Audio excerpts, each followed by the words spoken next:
Okay, get ready for this. Ethan Sterling, Wall Street titan, was cruising down a hushed Soho street before dawn, his Bentley a whisper on the slick asphalt. City was still asleep, or so he thought. Then, fire. Roaring from a condemned building, smoke clawing at the sky. Ethan was about to floor it, bad news he didn't need, when he saw her. Silhouette in the inferno, woman trapped, desperate. Adrenaline spiked.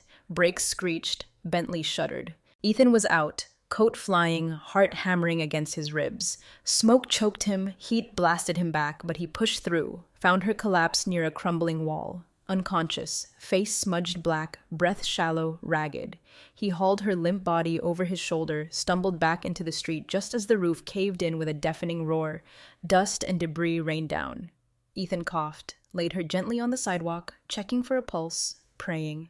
Clothes were rags, hair matted, she was homeless, lost.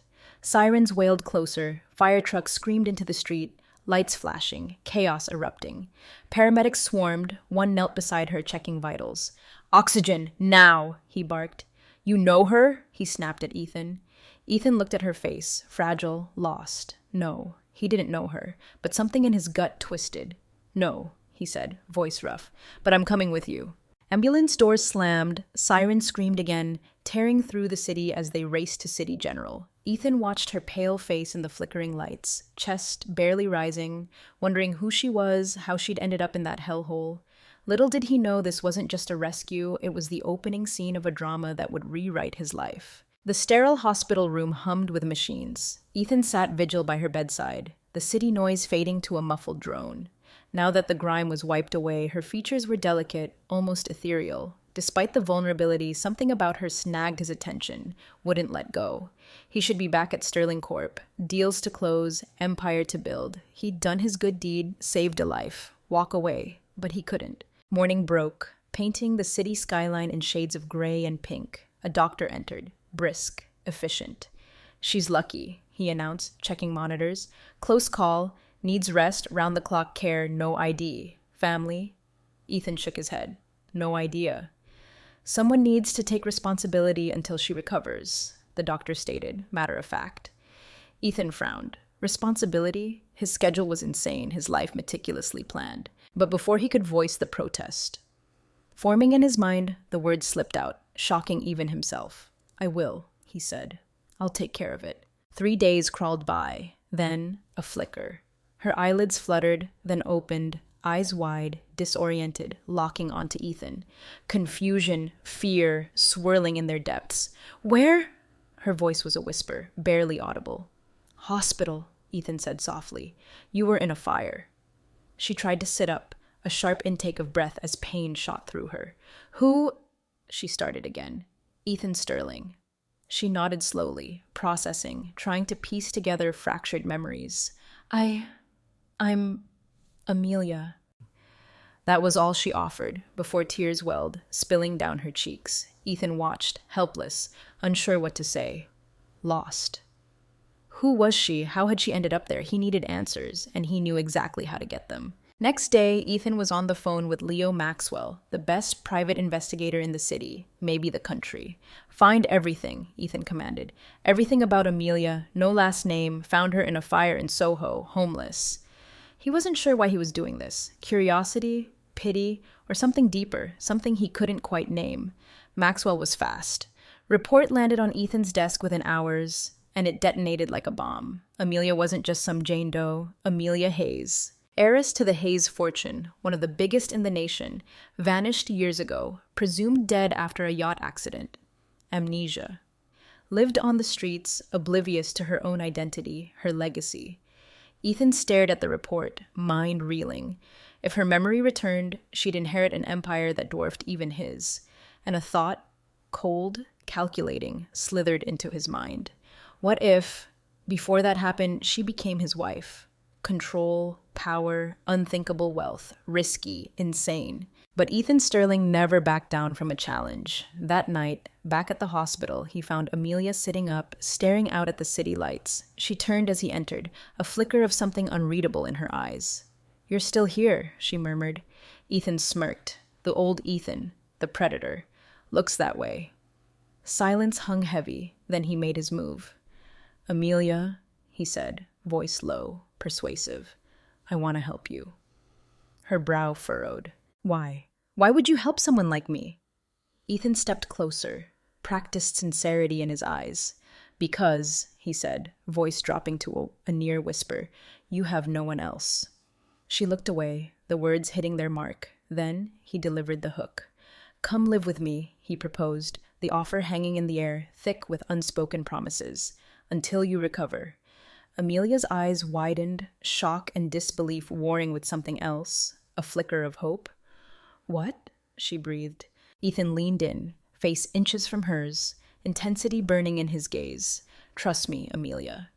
She stared at him, searching, weighing, lost in the labyrinth of his blue eyes. Then, slowly, almost imperceptibly, she nodded. And just like that, without knowing it, Amelia Hayes walked straight into the most dangerous game of Ethan Sterling's life. Sterling Penthouse. Another world. Amelia had known only the streets, the shadows, the cold. Now, marble floors gleamed, crystal chandeliers glittered, a panoramic view of Manhattan spread out like a glittering carpet. Luxury, suffocating, overwhelming. Ethan led her through the vast space, a silent guide in a foreign land. "This will be your room," he announced, opening a door that revealed a suite larger than any apartment she'd ever seen. Even in dreams, she couldn't remember. Soft king-size bed, crisp white sheets, private bathroom the size of her old shelter. Surreal. Unreal. I can't," she stammered, turning to him overwhelmed. "I can't accept this." Ethan offered a faint, practiced smile. "You already have," he said. The words clipped, final. She had no choice. Nowhere else to go, and he knew it. Days bled into weeks. Ethan played the part of the concerned benefactor, the attentive host flawlessly. Kindness tailored to perfection. Doctors on speed dial, stylists arriving with racks of designer clothes, gourmet meals appearing as if by magic. He orchestrated her recovery, every detail controlled, every move calculated. "You don't have to do this," she murmured one morning, staring at the breakfast spread that could feed a small army. Ethan's smile was warm, reassuring. "I want to," he said, the lie smooth, practiced. Every gesture, every word calibrated to win her trust. And it was working. But something unexpected was happening. Amelia was different, not like the polished socialites he knew, the women who chased his wealth, his status. She wasn't impressed by his penthouse, his power. She was quiet, reserved. But beneath the fragility, Ethan sensed a core of steel, a quiet strength that intrigued him, unsettled him. And, against all logic, against his carefully constructed plan, he was starting to like it. One afternoon, Ethan found Amelia in the penthouse garden, a secluded oasis of green amidst the concrete jungle. She was sitting on the grass, sunlight filtering through the leaves, loose hair catching the breeze, watching a hummingbird hover near a vibrant orchid. He approached quietly, a sense of peace settling over him in her presence. "Do you like it here?" he asked, voice softer than usual. Amelia turned, a faint smile gracing her lips. "It's beautiful," she whispered, "like a dream." "Getting used to it?" Ethan sat beside her, close but not touching. She hesitated, gaze drifting back to the hummingbird. "I still feel out of place." Vulnerability, raw and honest. First time she'd let her guard down, even slightly. Without thinking, the words slipped out. "You belong wherever you want to be, Amelia." She looked at him, surprised, eyes searching his. For the first time, Ethan wasn't sure if the words were part of the game or something real, something stirring deep inside him. And that bothered him. Nights blurred, weeks turned into months.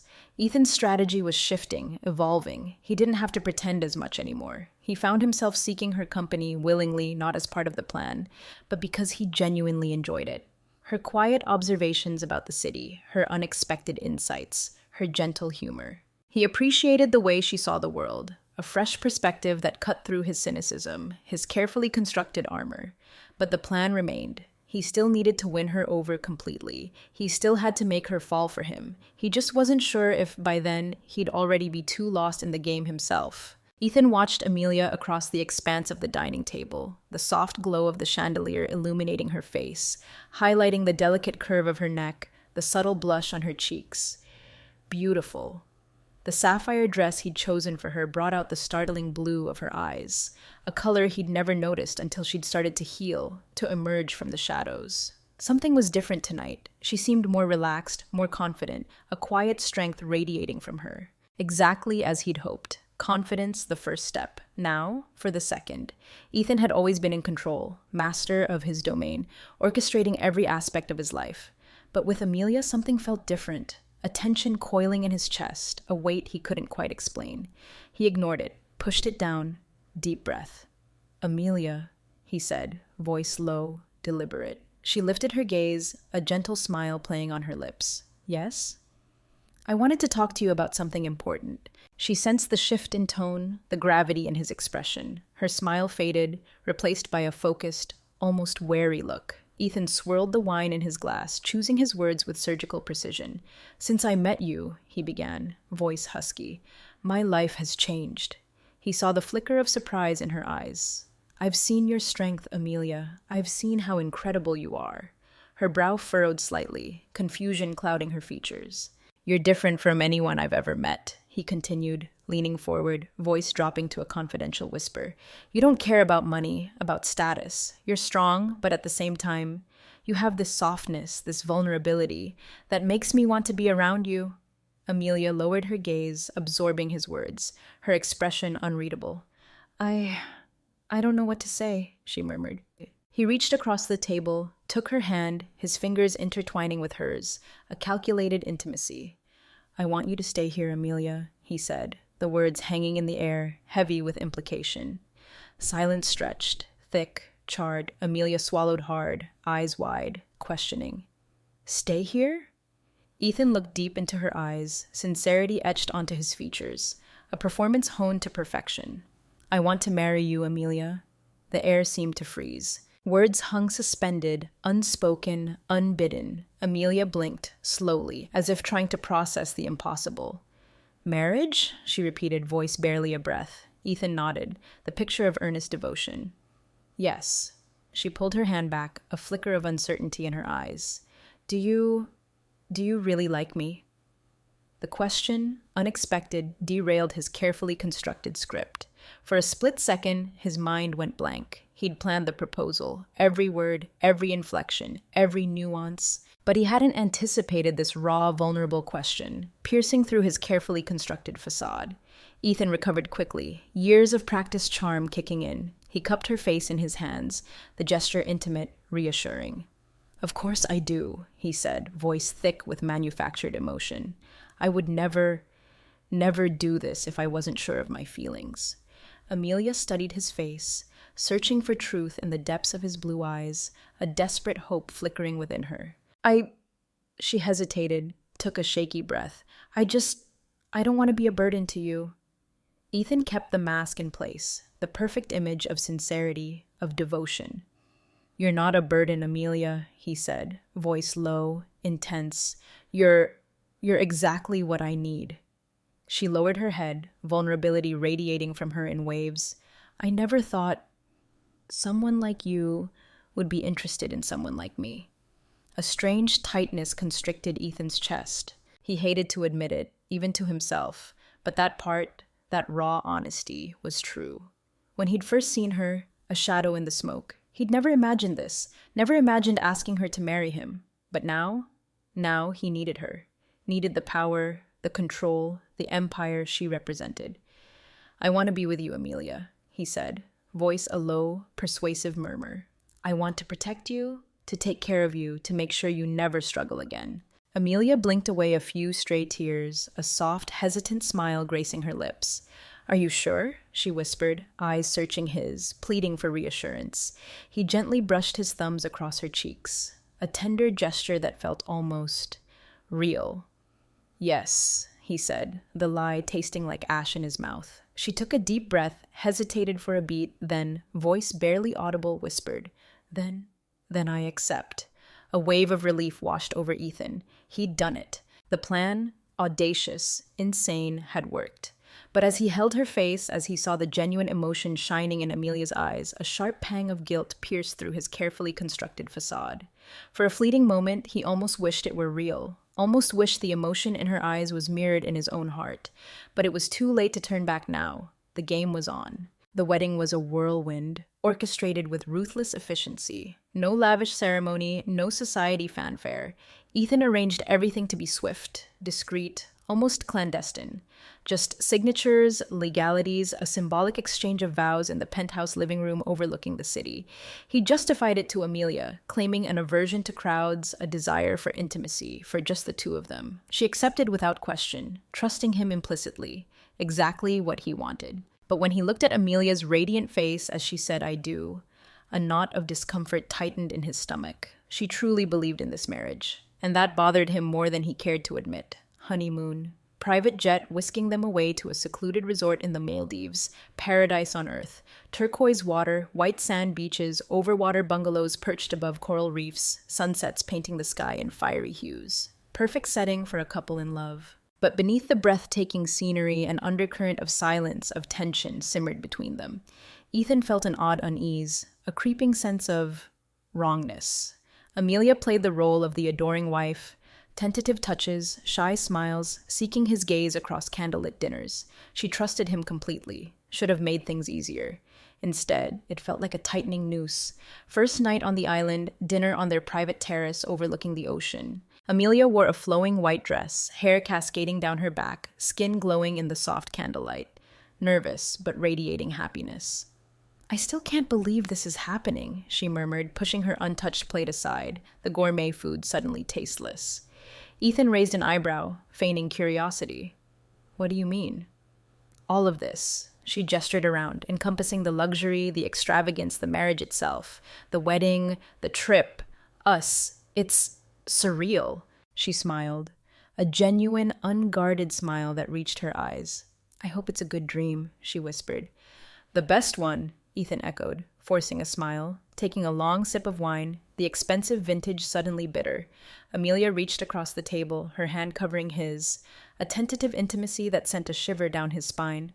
"You're so quiet," she observed, her blue eyes searching his, probing beneath the surface. He let out a soft sigh, the practiced weariness slipping easily into place. "Just thinking about everything," he said, voice low, husky. "It's a lot, all at once." She nodded, understanding in her gaze. "I imagine it must be hard," she murmured, "to balance work and marriage." Ethan let out a low chuckle, a hollow sound that didn't reach his eyes. "You have no idea," he said, the words laced with a truth she couldn't possibly comprehend. She laughed too, a light, melodic sound, but her eyes remained fixed on him, studying, analyzing, as if trying to see past the carefully constructed mask he wore. Ethan looked away, avoiding her gaze, the weight of her trust pressing down on him, suffocating. He didn't want to be analyzed. And for the first time, a chilling thought surfaced. Was this marriage, this meticulously crafted game, becoming a problem for him too? That night, back in the overwater bungalow, tension crackled in the air, thick and unspoken. Amelia was different. Nervous, yes, but also determined. Her posture hesitant, her fingers fidgeting with the hem of her nightgown, as if searching for courage, for the right words. Ethan. He was sitting on the edge of the bed, loosening his tie, the city tycoon shedding his skin for the night, but he froze at the sound of her voice, soft, hesitant. "Yes?" She took a deep breath, a visible tremor running through her. I just wanted to say," she began, voice barely above a whisper, taking a hesitant step closer, "that I'm happy, really happy, to have married you." Ethan remained silent, his back to her, the silence stretching, heavy with unspoken lies. "I know it all happened so fast," she continued, taking another step, closer now, her presence radiating warmth, vulnerability. "But I liked you, Ethan. I really do." His heart pounded, a heavy, suffocating rhythm. She was truly, completely in love with him. And that realization, that stark, undeniable truth, sent a cold wave of dread washing over him, constricting his chest, stealing his breath. Amelia moved closer, her hand reaching out, tentatively, touching his arm, a feather-light touch that felt like a brand. You do like me, don't you?" she asked, her voice barely audible, laced with a fragile hope, a desperate plea for reassurance. He held his breath, the air thick in his lungs, the same question she'd asked before accepting his proposal, echoing in the silence he needed to answer, quickly, decisively. Ethan turned, slowly, deliberately, his gaze locking onto hers, the practiced charm, the rehearsed sincerity clicking into place. He lifted his hand, gently cupped her face, his thumb tracing the delicate curve of her jawline, a gesture that felt almost obscene in its calculated intimacy. "Of course I do," he murmured, voice husky, laden with manufactured emotion. She closed her eyes for a fleeting moment, as if absorbing the words, clinging to them, desperate to believe. He knew what she expected. He knew what he was supposed to do. But for the first time, a flicker of hesitation, of doubt, gnawed at him. Amelia's eyes, when she opened them, were full of trust, of vulnerability, of a love he didn't deserve. She would give herself to him completely, without reservation, without question. And he didn't deserve that. Ethan took a deep breath, a silent battle raging within him. He stepped back, slightly, imperceptibly, breaking the fragile intimacy, creating a subtle distance. "You must be tired," he said, voice low, almost gruff, turning away, busying himself with turning off the bedside lamp, plunging the room into darkness. "It's been a long day." She blinked, surprised, confusion clouding her features. "Yes," she murmured, the single word laced with unspoken questions, with a hint of disappointment. "But we have all the time in the world," she added softly, hopefully, the words hanging in the darkness, heavy with unspoken longing. Amelia stayed silent for a few seconds, her gaze fixed on his back, her hope slowly fading, replaced by a quiet resignation. Then, slowly, almost reluctantly, she nodded. He turned off the lights, plunging the room into complete darkness, a darkness that mirrored the growing darkness within his own soul. In the suffocating blackness of the room, Ethan lay awake for hours, staring at the ceiling, listening to the gentle rhythm of Amelia's breathing beside him. He didn't know what he was feeling: guilt, shame, or something even more unsettling, something dangerously close to regret. He only knew that something was changing, that the carefully constructed game was slipping from his grasp, and that this marriage, this lie, was becoming a far bigger problem than he could have ever anticipated. Days drifted by, each one a subtle shift in the fragile equilibrium of their fabricated honeymoon. Amelia tried to bridge the growing chasm between them. Light touches on his arm, tentative smiles, attempts at conversation that faltered, died in the face of his increasing distance. Ethan kept her at arm's length, both physically and emotionally. He wanted the marriage to appear real, to maintain the facade, but now that she was fully invested, vulnerable, trusting, the weight of the lie pressed down on him, suffocating, unbearable. Amelia noticed the change, the subtle withdrawal, the growing coldness.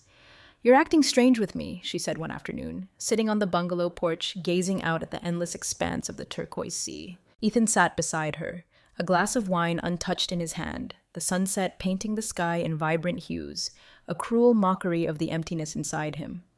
"What do you mean?" he asked, voice carefully neutral, feigning ignorance. She sighed, a soft, heartbroken sound that pierced him to the core.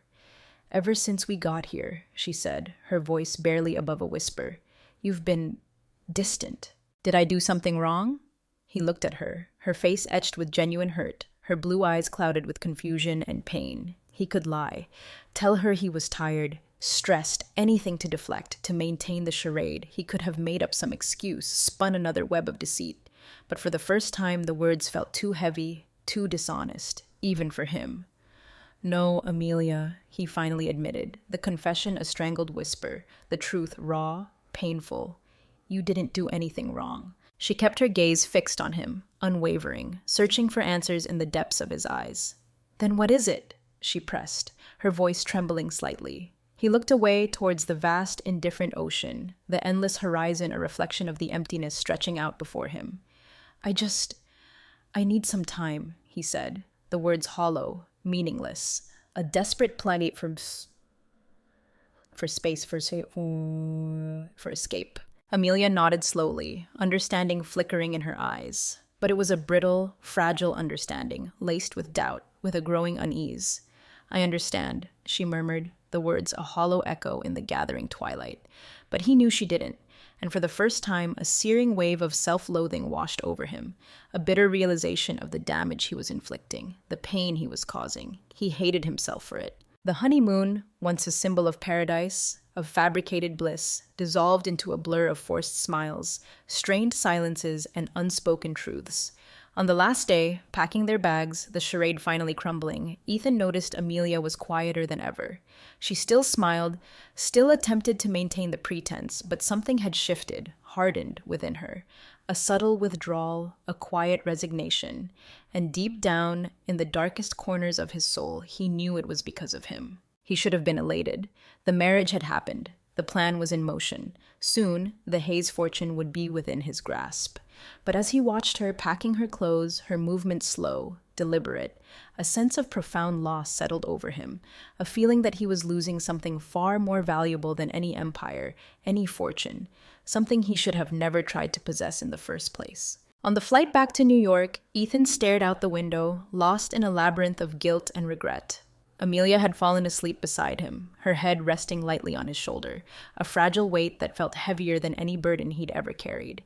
And it was then, in that confined space, suspended between earth and sky, that the stark, undeniable truth hit him with the force of a physical blow. His plan, meticulously crafted, ruthlessly executed, had a fatal flaw. He hadn't anticipated this. He hadn't anticipated that he would start caring about her. And now, it might be too late to go back. The private jet landed smoothly on the tarmac near Sterling Manor, a sprawling estate miles outside the city. Amelia woke with a gentle bump, blinking sleepily, disoriented, before sitting up straight, a ghost of a smile flickering across her lips. "Are we here already?" she asked softly, stretching, the remnants of sleep clinging to her like a veil. Ethan nodded, curt, detached, but didn't look at her, his gaze fixed on the window, his mind a maelstrom of conflicting emotions. He didn't know exactly when he'd lost control of the situation, when the game had started to play him, but he knew, with a chilling certainty, that something had irrevocably changed. He should have felt satisfied. The marriage was a done deal, the first phase of his plan complete. Now, it was just a matter of time, of patience, before he secured everything he wanted. But why then did he feel this gnawing restlessness, this hollow ache in his chest? Beside him, Amelia remained silent, sensing the shift, the unspoken tension radiating from him in waves. The trip was supposed to be a honeymoon, a celebration of their fabricated union. But deep down, she knew something was wrong. Ethan was distant, not just physically, but emotionally walled off, unreachable. And Amelia wasn't the kind of woman who ignored things, who pretended everything was fine when her gut screamed otherwise. As soon as they arrived at the manor, Amelia went inside first, slipping off her designer heels, the symbols of a life she didn't quite recognize, and walked through the vast, echoing hall, the silence swallowing her whole. She stopped in the center of the room, the weight of the lie pressing down on her, suffocating. Turning to Ethan, who was directing staff with the luggage, his movements clipped, efficient, detached. "Ethan," she said, her voice clear, firm, cutting through the strained silence. "Can we talk?" Ethan glanced at her quickly, his blue eyes cold, guarded, before returning to his instructions to the butler, his tone dismissive. "Can we talk later, Amelia? I'm tired." "No," she said, the single word laced with a newfound resolve, a quiet strength that surprised even herself. "No, we talk now. I've waited long enough." Ethan paused, his brow furrowing, a flicker of annoyance crossing his features. Grace crossed her arms, her gaze unwavering, challenging. "You've been avoiding me," she stated, the accusation hanging in the air, heavy, undeniable. "The entire trip. You've treated me like I was a burden. What's going on, Ethan?" Ethan ran a hand over his face, a gesture of weariness, of frustration, of a carefully constructed facade beginning to crumble. "Amelia," he sighed, the name sounding foreign, strained on his lips. "It's nothing. Don't make something out of nothing." "Don't lie to me, Ethan," she said, her voice firm, unwavering, the vulnerability of the honeymoon replaced by a steely resolve he hadn't seen before. He lifted his gaze, meeting her intense, searching eyes. Amelia wasn't the submissive, fragile woman he'd initially perceived. She never had been. He should have seen it sooner. Should have anticipated this confrontation. I need space," he finally said, the words a desperate, weak defense. "Space?" She laughed, a short, sharp sound devoid of humor, of warmth. "Space?" she repeated, disbelief lacing her voice. "We just got married, Ethan, and you already need space?" He didn't answer. Couldn't answer. The truth too ugly, too damning to voice. Amelia took a step closer, closing the distance between them, facing him directly, her gaze unflinching. "If you don't like me, Ethan," she said, her voice low, steady, unwavering, "just say it." The tension in the air was unbearable, thick, suffocating. Ethan felt a tightness in his chest, a suffocating weight of guilt and regret, but he didn't back down, couldn't back down, not yet. "I didn't say that, Amelia." "Then prove it," she challenged, the word hanging in the air, a gauntlet thrown down, a demand for honesty he couldn't possibly meet. Silence stretched on, heavy, suffocating, far too long. "That's what I thought," she said, her voice laced with disappointment, with a profound sadness that pierced him to the core. Then, without another word, without a backward glance, she turned, grabbed her suitcase, the designer luggage now a symbol of betrayal, and headed upstairs, leaving Ethan alone in the vast, echoing hall, the silence closing in around him, suffocating, deafening. He should have felt relieved. Relieved that she hadn't pushed further, that she hadn't demanded the truth he was so desperately trying to conceal. But instead, a hollow emptiness yawned within him, a profound sense of loss, a chilling premonition that he had lost something infinitely more valuable than he could ever comprehend. That night, Amelia stayed in the master bedroom, the opulent suite now a gilded cage. But she didn't cry. No tears fell. She was no longer the helpless, amnesiac girl who accepted everything without question. She was willing to give Ethan space, to allow him time to process whatever demons were tormenting him. But she also wouldn't just sit around, waiting, hoping, for something that might never happen. She didn't know it yet, but deep within the recesses of her mind, fragmented memories were stirring, shifting, beginning to coalesce. Her past, long buried, long forgotten, was about to resurface. And when that happened, when the truth finally emerged, Ethan Sterling would have much more to deal with than just a cold marriage. The game, already spiraling out of control, was about to change completely, and he wasn't ready for that. Days bled into weeks, the oppressive tension in Sterling Manor thickening, solidifying. Amelia, no longer content to be a prisoner in her gilded cage, started venturing out, reclaiming her independence, her identity. Exploring the city, the vibrant streets, the bustling cafes, the hushed corners of bookstores, places that resonated with a forgotten past, a life she couldn't quite grasp. Ethan watched her from a distance, a silent observer in his own opulent prison, feeling a growing unease, an irrational irritation at the fact that she seemed fine without him. He knew he shouldn't care. He knew it was part of the plan, part of the strategy to keep her at arm's length, to maintain control. But he did care, more than he wanted to admit, more than he understood. Until one day, everything shifted, everything changed.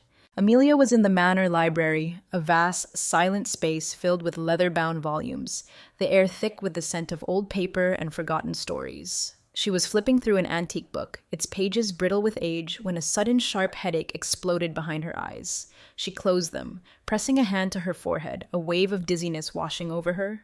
Then, flashes, fragmented images, disjointed, chaotic, a car, sleek, black, hurtling down a rain-slicked road. Wet asphalt gleaming under streetlights. Voices, distorted, shouting, panicked, a bone-chilling cold seeping into her very core. What was that? What were those images? A wave of nausea churned in her stomach, a sense of disorientation, of something struggling to break free from the depths of her subconscious. Amelia? She opened her eyes, startled, the flashes receding, leaving behind a lingering unease, a tremor of fear. Ethan was standing in the doorway watching her, his brow furrowed with concern. "Are you okay?" he asked, his voice softer than usual, a hint of genuine worry lacing his tone. She blinked a few times, trying to clear her head, to dismiss the unsettling images that still flickered at the edges of her vision. "Yes," she said, too quickly, too defensively.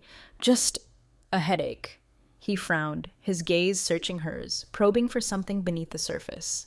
"Do you want me to call a doctor?" he offered, the concern in his voice deepening. "No," she answered again, too forcefully, too dismissively. "No need, it's just a headache."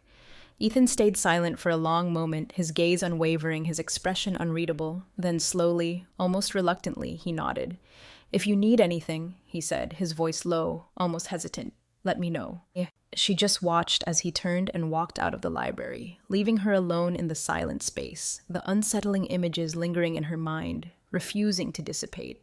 Amelia knew with a growing certainty that something deep within her was stirring, struggling to remember. And for the first time since she'd woken up in that hospital room, surrounded by strangers, she felt a flicker of fear. Fear of the unknown.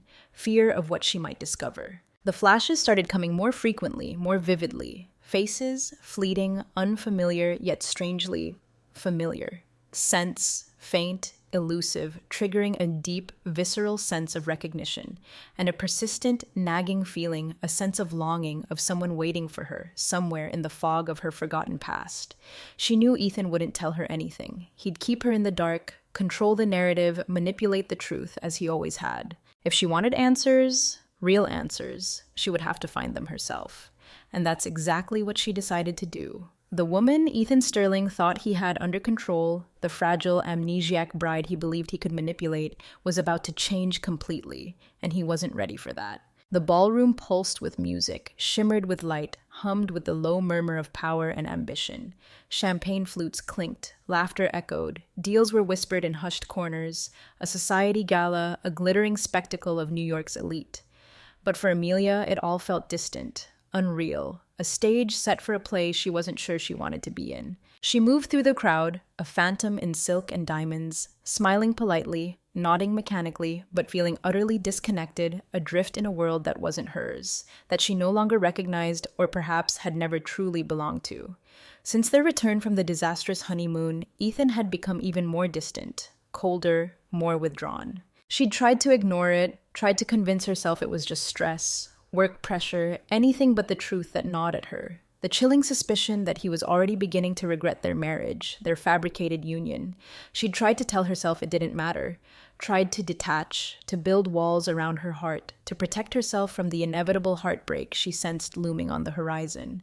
But the truth, like a relentless tide, always finds a way to reveal itself. And tonight, in this glittering, superficial world, she would discover it. In the most brutal, devastating way imaginable. She was walking past the crowded bar, the air thick with perfume and cigar smoke, when a loud, booming laugh cut through the music, drawing her attention.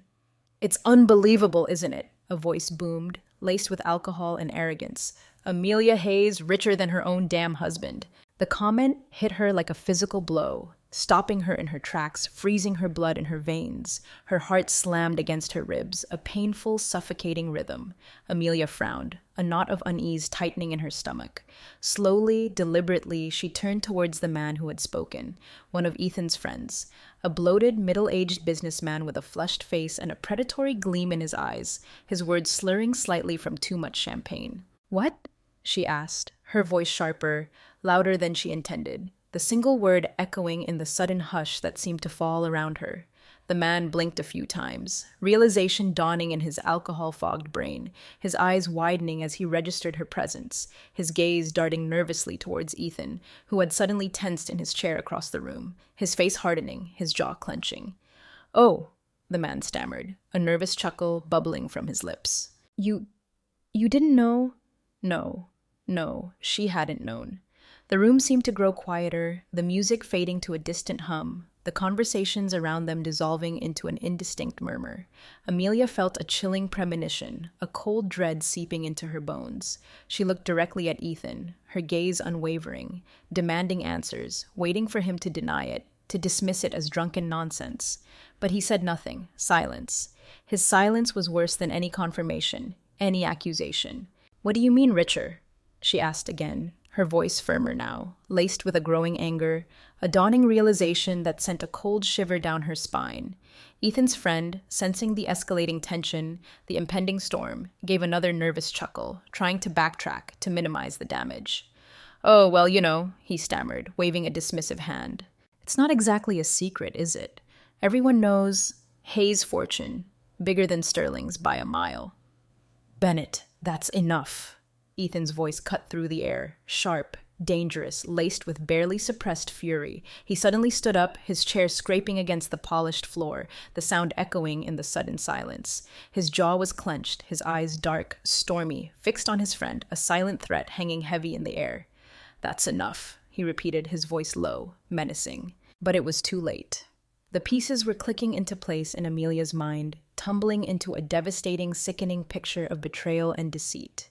The sudden marriage proposal, the whirlwind wedding, the honeymoon in paradise, the way he was always in control, always orchestrating, always manipulating, the way he avoided talking about emotions, about feelings, about anything real, anything vulnerable. She wasn't his wife, she was an investment, a prize, a means to an end. Her chest rose and fell rapidly, her breath catching in her throat, her heart pounding like a trapped bird against her ribs.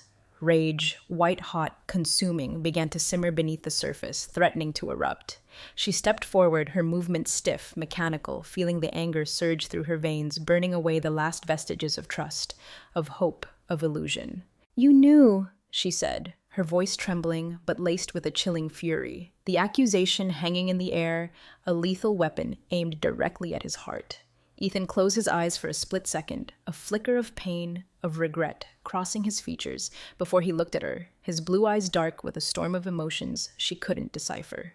"Amelia," he said, his voice low, pleading, desperate, "and let's talk in private."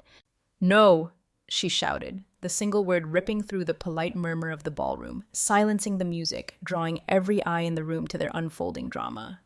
"No, we talk here, now." Lucas looked around, realizing the spectacle they were creating, the audience they had gathered. He didn't want this. Not here, not now. But Amelia didn't care. Didn't care about decorum, about appearances, about anything but the burning need for truth, for answers, for justice. "Tell me the truth, Ethan," she demanded, her voice ringing with fury, with betrayal, with a pain that threatened to shatter her into a million pieces.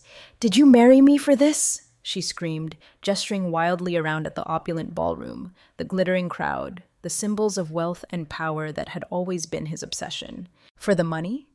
He ran a hand through his hair, a gesture of desperation, of defeat, of a carefully constructed facade finally crumbling, disintegrating before her eyes.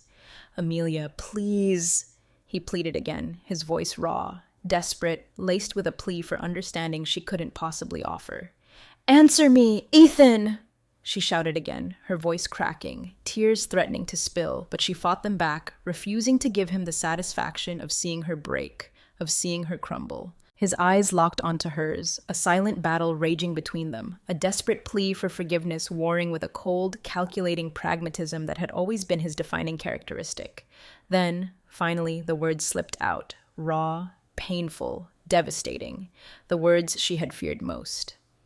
"Yes," he whispered, the single word hanging in the air, heavy, damning, crushing.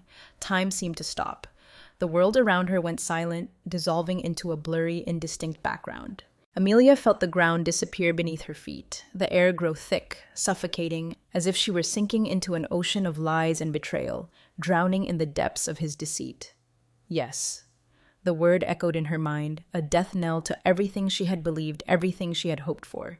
The man she had trusted, the man she had loved, the man who had promised to protect her, had never wanted anything but what she owned, her wealth, her fortune, her inheritance. She pressed her lips together, fighting back the overwhelming wave of pain, of betrayal, of utter devastation that threatened to engulf her. "But it's not like that anymore," he added quickly, desperately, seeing the devastation in her eyes, the shattering of her trust. "At first, yes," he stammered, trying to salvage something, anything from the wreckage of his carefully constructed plan. "I wanted your money, but now?" She laughed, a short, bitter sound devoid of amusement, of warmth, of anything but pain and disbelief. "So what, Ethan?" she scoffed, her voice dripping with sarcasm, with contempt. "Now what? You expect me to believe you fell in love with me, after all this? After all the lies?" Lucas tried to move closer, to reach for her, to bridge the chasm that had suddenly opened between them, but she stepped back, recoiling from his touch as if burned. "Don't touch me," she hissed, her voice low, dangerous, trembling with a fury that terrified him more than any shout, any accusation. He stopped, his hand frozen in midair, his face etched with a mixture of desperation and defeat. She looked at him, truly looked at him, seeing him for the first time, stripping away the facade, the charm, the carefully constructed illusion, seeing someone she no longer recognized, someone she despised. "I was such a fool," she whispered, the words laced with self-reproach, with a crushing weight of regret. Lucas felt the blow, the words hitting him harder than any physical assault. "Grace." "Shut up!" she shouted, her voice cracking, the raw pain finally breaking through the carefully constructed walls she had tried to build around her heart. Her shout silenced everyone around them, the hushed murmur of the ballroom dissolving into complete silence. The guests, frozen mid-conversation, pretended not to be paying attention, but it was impossible to ignore the raw emotion, the devastating drama unfolding before their eyes.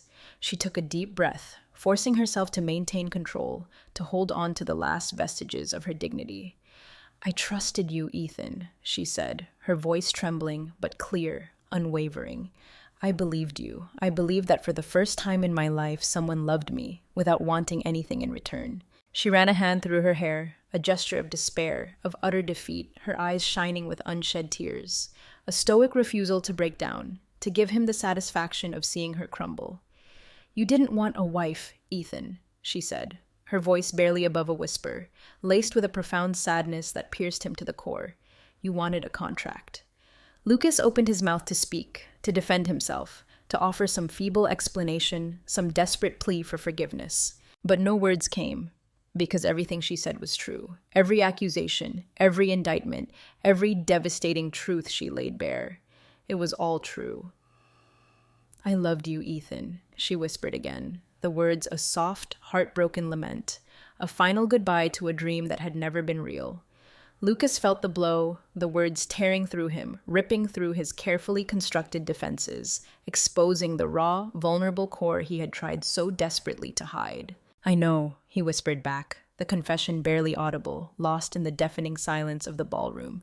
Grace clenched her fists, her body trembling with suppressed emotion, with a pain that threatened to consume her whole. "But I also know something else, Ethan," she said, her voice regaining its steel, its resolve, her eyes locking onto his with a cutting intensity that made him flinch, recoil. "You never deserved me."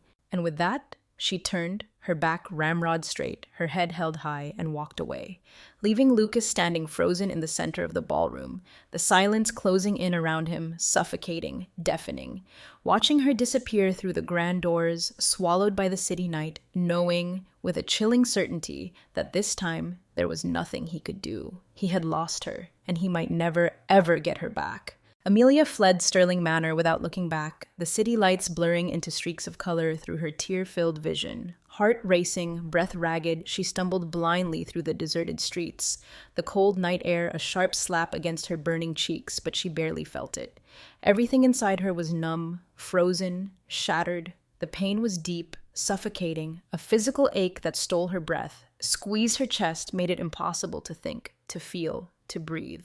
As if she were sinking in an ocean of lies and betrayal, drowning in the wreckage of her shattered dreams. She didn't have a plan, didn't know where she was going, didn't care, just knew she had to leave, had to escape the gilded cage, the suffocating lies, the suffocating presence of Ethan Sterling. Ethan called out to her as she crossed the manor gates, his voice a desperate, pleading cry lost in the wind.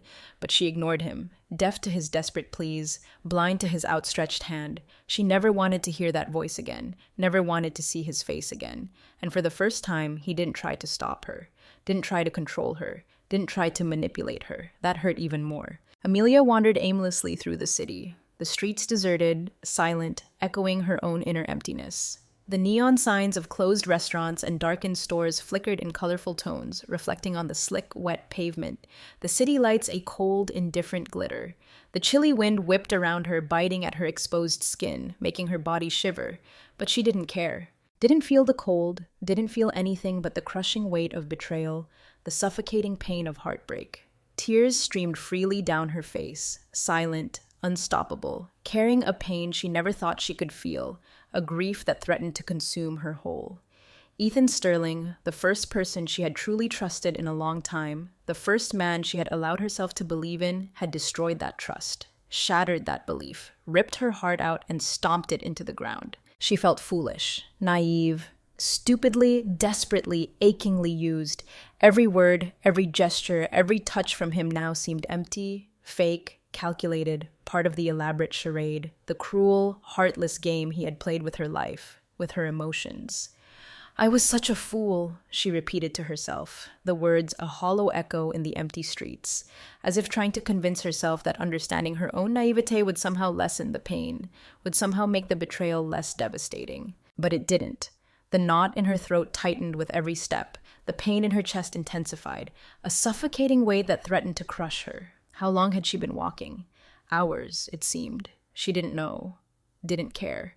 When she finally stopped, exhaustion pulling at her like lead weights, she realized she was in a deserted square, a forgotten corner of the city, the silence broken only by the distant hum of traffic and the mournful cry of a lone seagull. She sank onto a wooden bench, wrapping her arms around herself, shivering, both from the cold and from the deep, bone-chilling emptiness within. She stayed there for a long time, the city lights blurring through her tears, the sobs gradually fading, subsiding into silent, shuddering breaths. But the pain lingering, a dull, aching throb that wouldn't dissipate, wouldn't release its suffocating grip. Then, like a sudden jolt, something shifted within her. A flicker of anger, a spark of defiance, igniting in the darkness of her despair.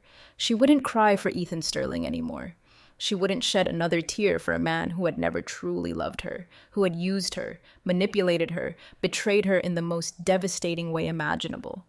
She lifted her head, straightened her spine, and took a deep, shuddering breath, the cold night air filling her lungs, a small, fragile breath of freedom. The pain was still there, a dull ache in her chest, but now mixed with something different. Determination, resilience, a quiet, steely resolve to survive, to rebuild, to reclaim her life, her identity, her future. She had to move forward. And for the first time since she'd woken up in that hospital room, lost and alone, she knew exactly what to do. A few minutes later, shivering, exhausted, but with a newfound sense of purpose hardening her resolve, she found a small, unassuming hotel downtown, a haven of anonymity in the vast, indifferent city. The receptionist, a weary-looking man with kind eyes, looked at her with a mix of curiosity and concern, her disheveled appearance, her messy hair, her red-rimmed eyes telling a silent story of heartbreak and despair. "I need a room for the night," she said, her voice firm, despite the lingering tremor of emotion, the echo of tears still clinging to her words. The man nodded, his gaze softening with sympathy, and typed something on the computer, his movements slow, deliberate. "Name for the reservation?" he asked, his voice gentle, respectful. Amelia hesitated for a fleeting moment, a flicker of uncertainty crossing her face. For the first time since Ethan Sterling had entered her life, since he had claimed her, possessed her, manipulated her, she realized she could just be Amelia, without his last name, without his shadow, without the weight of his lies and betrayals.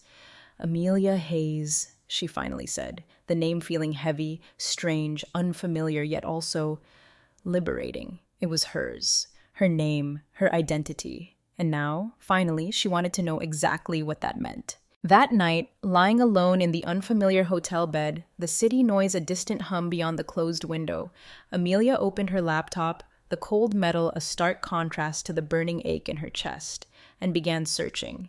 Searching for information, searching for clues, searching for her family. And what she found, buried deep in the digital archives, in the whispers of forgotten news articles and faded socialite gossip, took her breath away. She wasn't just wealthy, she was heiress to an empire. But more importantly, more profoundly, more desperately longed for than any fortune, she had a family who was still searching for her, a family who had never given up hope, and now, finally, she knew. She knew who she was. She knew where she belonged. She knew what she had to do. Tomorrow, her new journey would begin, a journey back to herself, a journey back to her past, a journey back to her future, and this time, she would walk it alone, without Ethan Sterling. Ethan Sterling was alone in Sterling Manor's grand hall, the vast, echoing space now a tomb of silence. The same manor that just hours ago had been filled with the phantom echoes of Amelia's presence, her laughter, her quiet observations, her tentative touches. Now, the silence was deafening, oppressive, suffocating. The whiskey glass in his hand trembled slightly, the amber liquid sloshing against the crystal rim as he stared at the empty doorway. The door she had walked through, disappearing into the city night, swallowed by the darkness. His mind replayed the moment over and over, a torturous loop of regret and self-recrimination. Her face, etched with pain, with betrayal. The raw, heartbreaking truth in her voice. The way her hands had trembled when she finally understood the depth of his deceit, the magnitude of his betrayal. He closed his eyes, took a deep, shuddering breath, trying to push away the crushing weight growing inside him, the suffocating guilt threatening to consume him whole. But there was no escape, No distraction, no oblivion. He had destroyed her, shattered her trust, ripped her heart out for his own selfish gain. And with that act of calculated cruelty, he had destroyed the only thing that truly mattered, Amelia. She would never come back. He knew it with a chilling certainty that settled deep in his bones, and it was entirely his fault. The phone rang, a jarring intrusion into the suffocating silence. Ethan ignored it the first time, letting it ring unanswered, a shrill, insistent clamor in the vast emptiness of the manor. But the persistent sound, relentless, unforgiving, finally broke through his bubble of self-pity, dragging him back to the cold, harsh reality of his self-inflicted desolation. He picked up the phone, the receiver heavy in his hand, and answered, his voice hoarse, strained, devoid of emotion. "What is it?" he asked, his tone clipped, impatient, bordering on hostile. Ethan, his friend and business partner, his voice laced with concern, with a cautious sympathy. "Man," Ethan said, his voice low, hesitant, almost apologetic. What happened? The gala, it ended in chaos, and Amelia? She left, looking devastated. Ethan ran a hand over his face, the stubble rough against his skin, his eyes burning with fatigue, with a deep, soul-crushing weariness.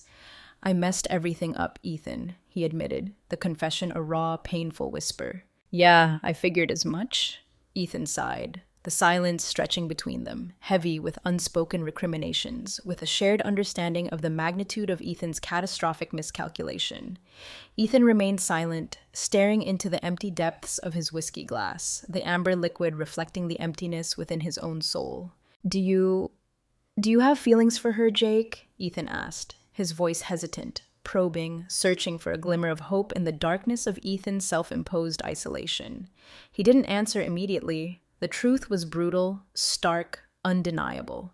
Yes, he did. He had feelings for Amelia, feelings he had tried to suppress, to ignore, to bury beneath layers of cynicism and ambition. But feelings that now, in the desolate silence of his self-inflicted loss, roared to the surface, demanding to be acknowledged, demanding to be reckoned with. "Yes," he finally admitted, the confession a strangled whisper, the single word heavy with regret, with a dawning realization of the enormity of his mistake. Ethan sighed again, a long, weary sound that spoke volumes.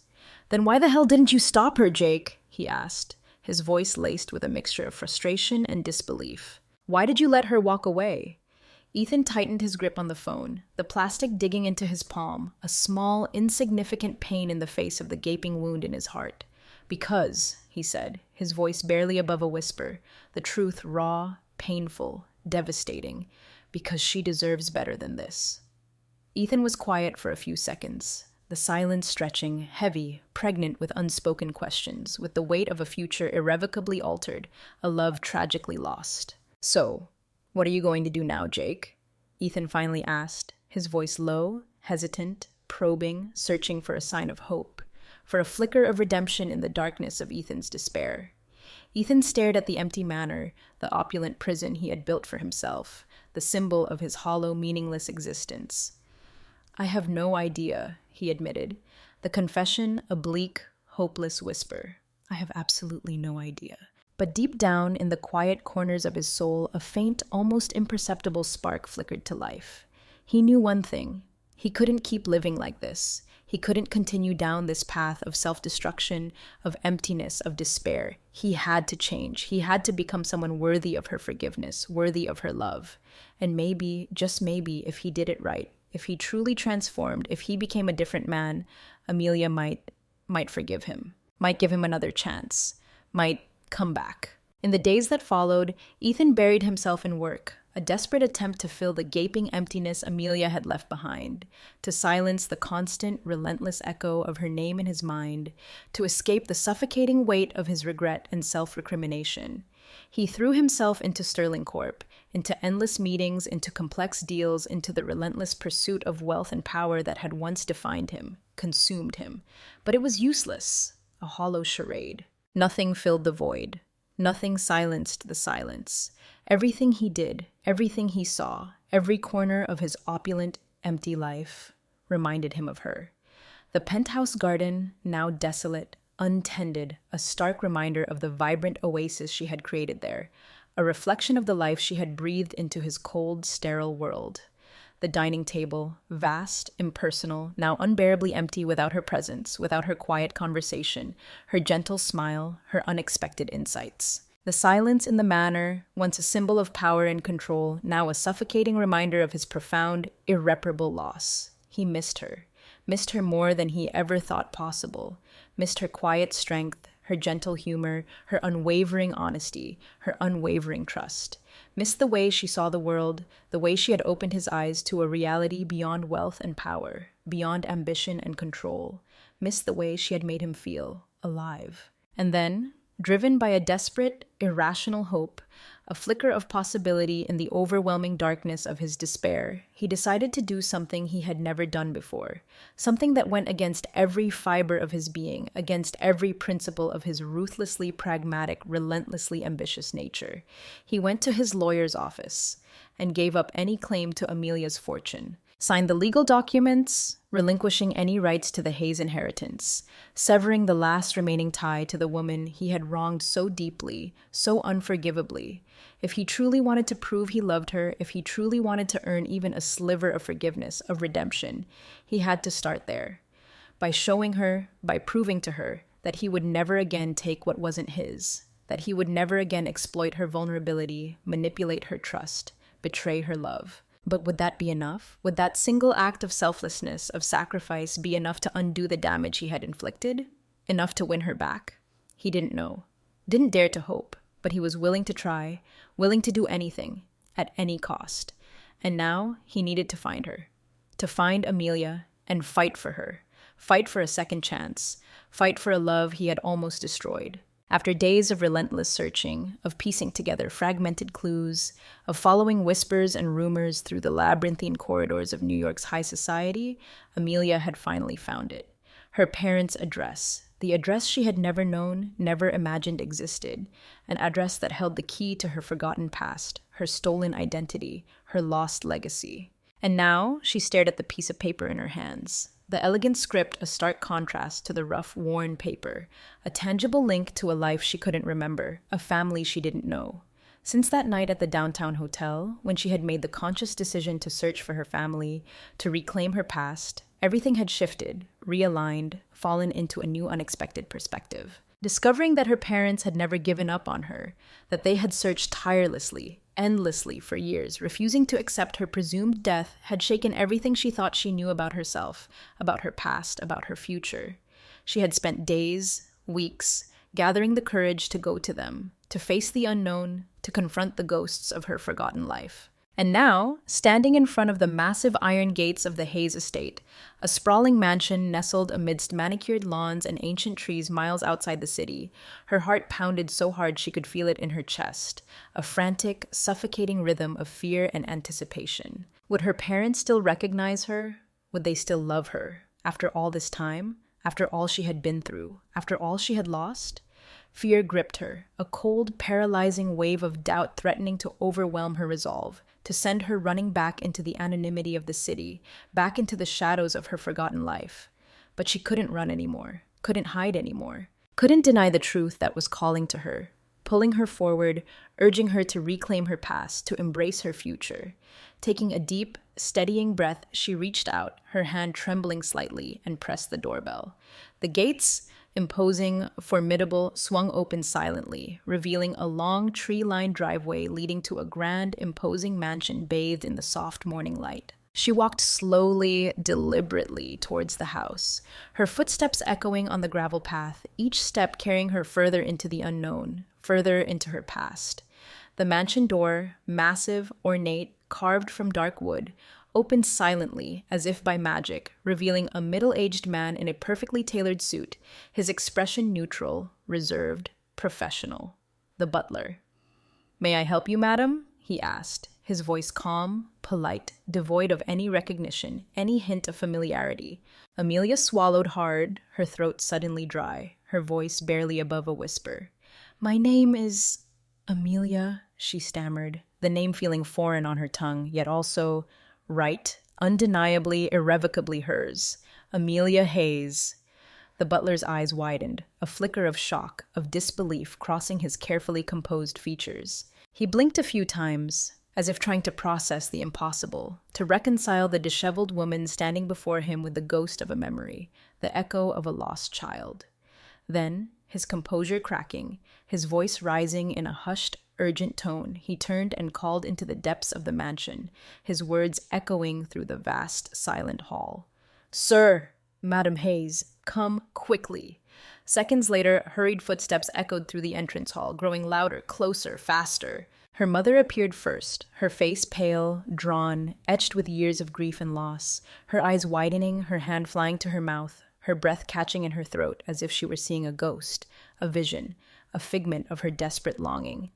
"My God," she whispered, the words barely audible, laced with disbelief, with a fragile, tentative hope.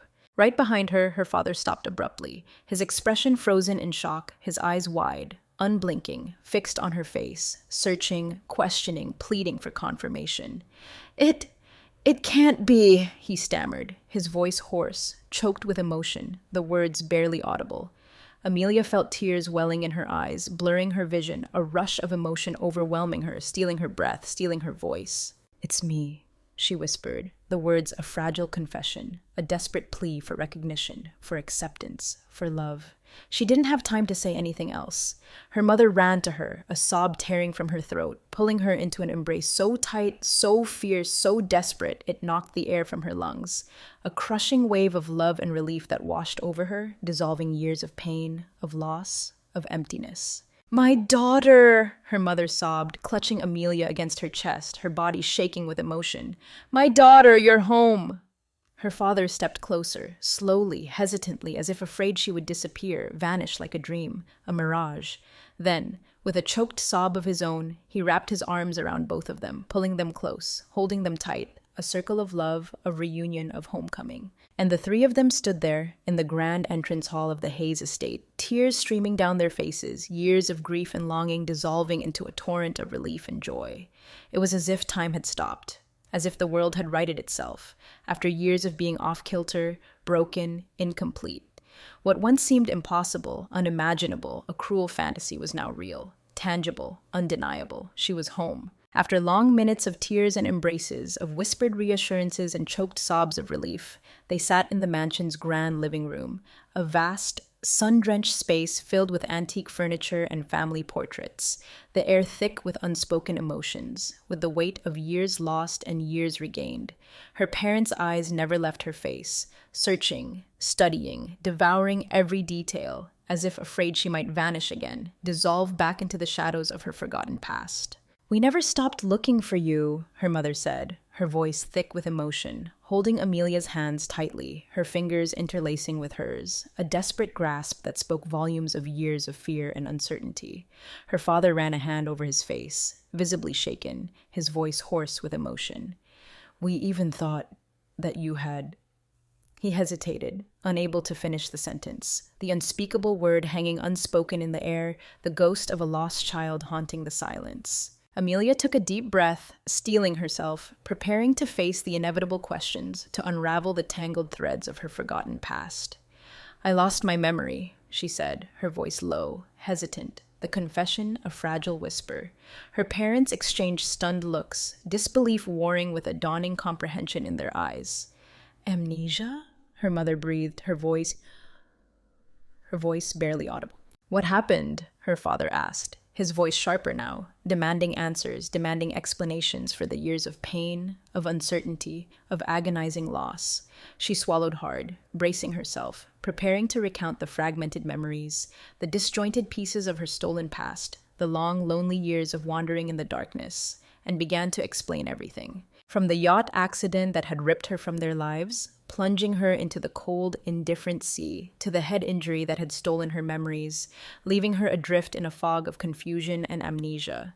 From the long years spent wandering the streets, lost and alone, without a name, without a past, without a future, to the chance encounter with Ethan Sterling, the fire, the rescue, the gilded cage, the devastating betrayal. Her parents listened in stunned silence, their faces pale, their eyes wide with horror and disbelief, each word hitting them like a physical blow, each revelation a fresh wound in their already aching hearts. "You ended up living on the streets?" her mother gasped, her voice choked with emotion, tears welling in her eyes again. "For years?" Not knowing who you were? Her father stood up, pacing back and forth across the vast living room, his movements agitated, restless, his face etched with pain and anger. This is a nightmare, he muttered, shaking his head in disbelief.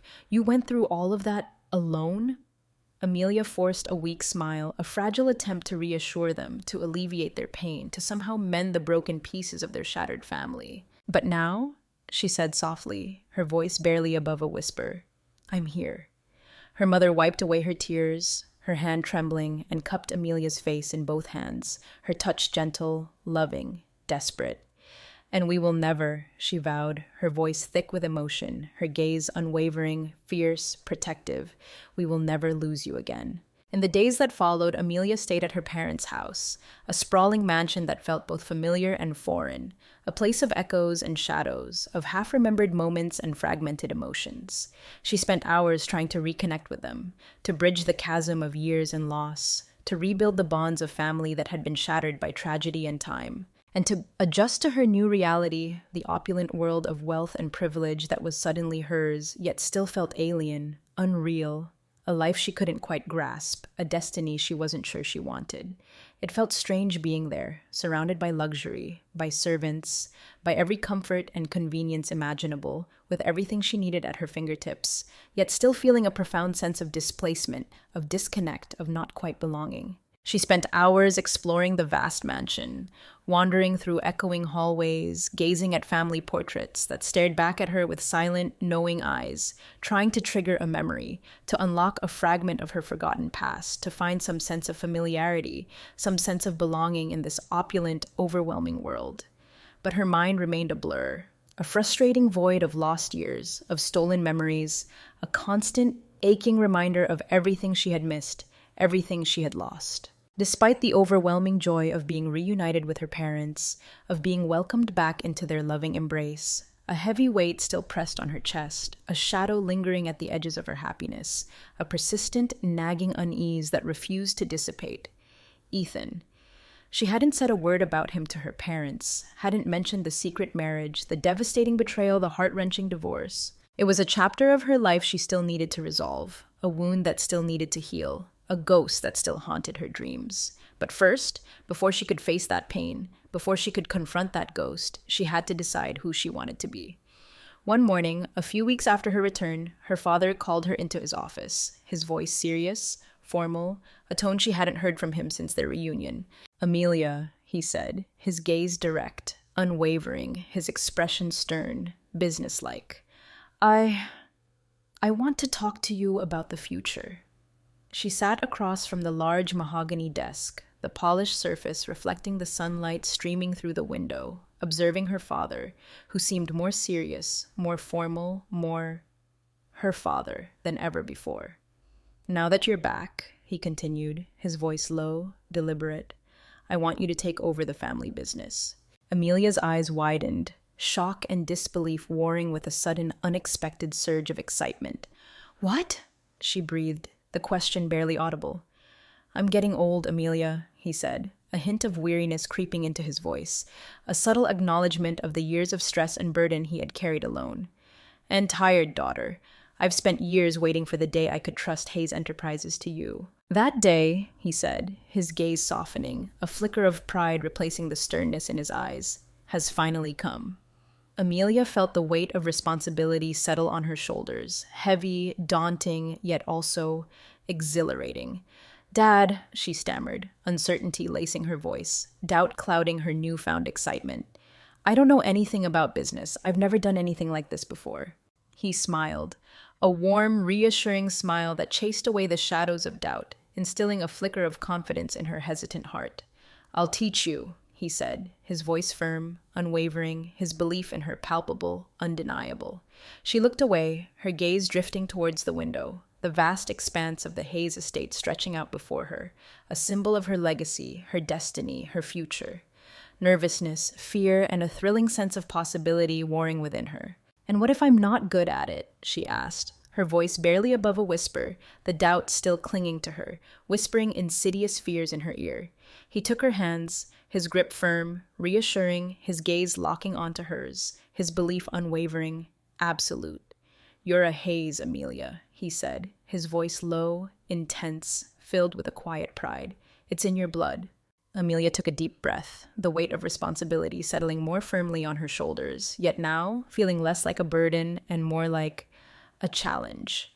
Running a global corporation, managing a vast empire, seemed like a massive, insurmountable task. But on the other hand, it was her chance. Her chance to start over. Her chance to leave the past behind.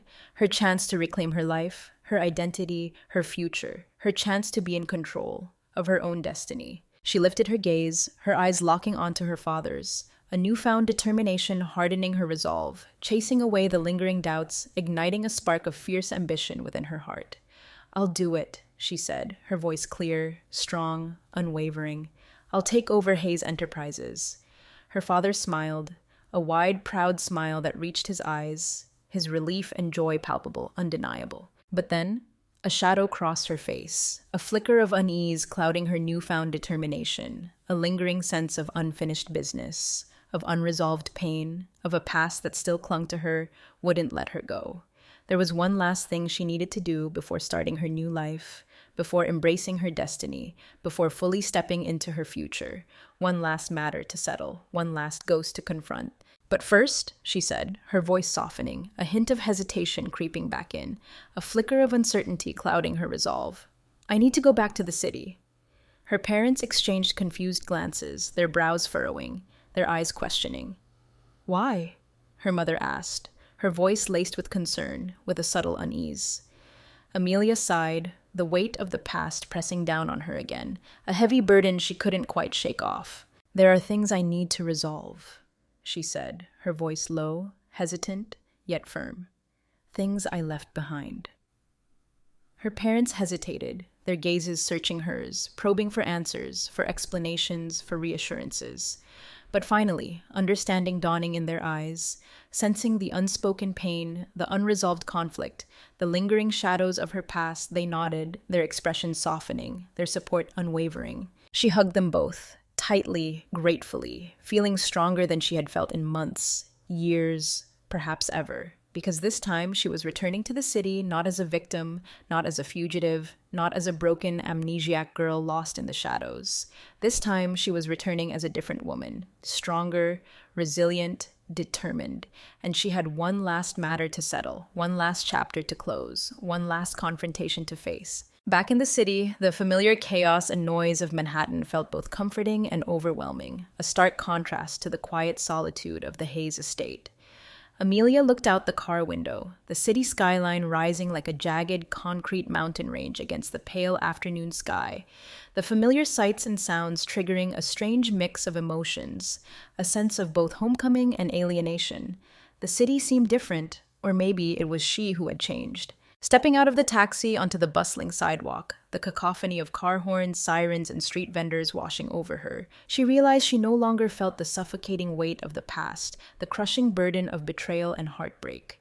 She was a different woman now, stronger, more resilient, more in control. She had returned to settle what was left unresolved, to confront the ghosts of her past, to close the final chapter of her painful, tumultuous journey. But not to relive old feelings. Not to reopen old wounds, not to seek revenge or retribution.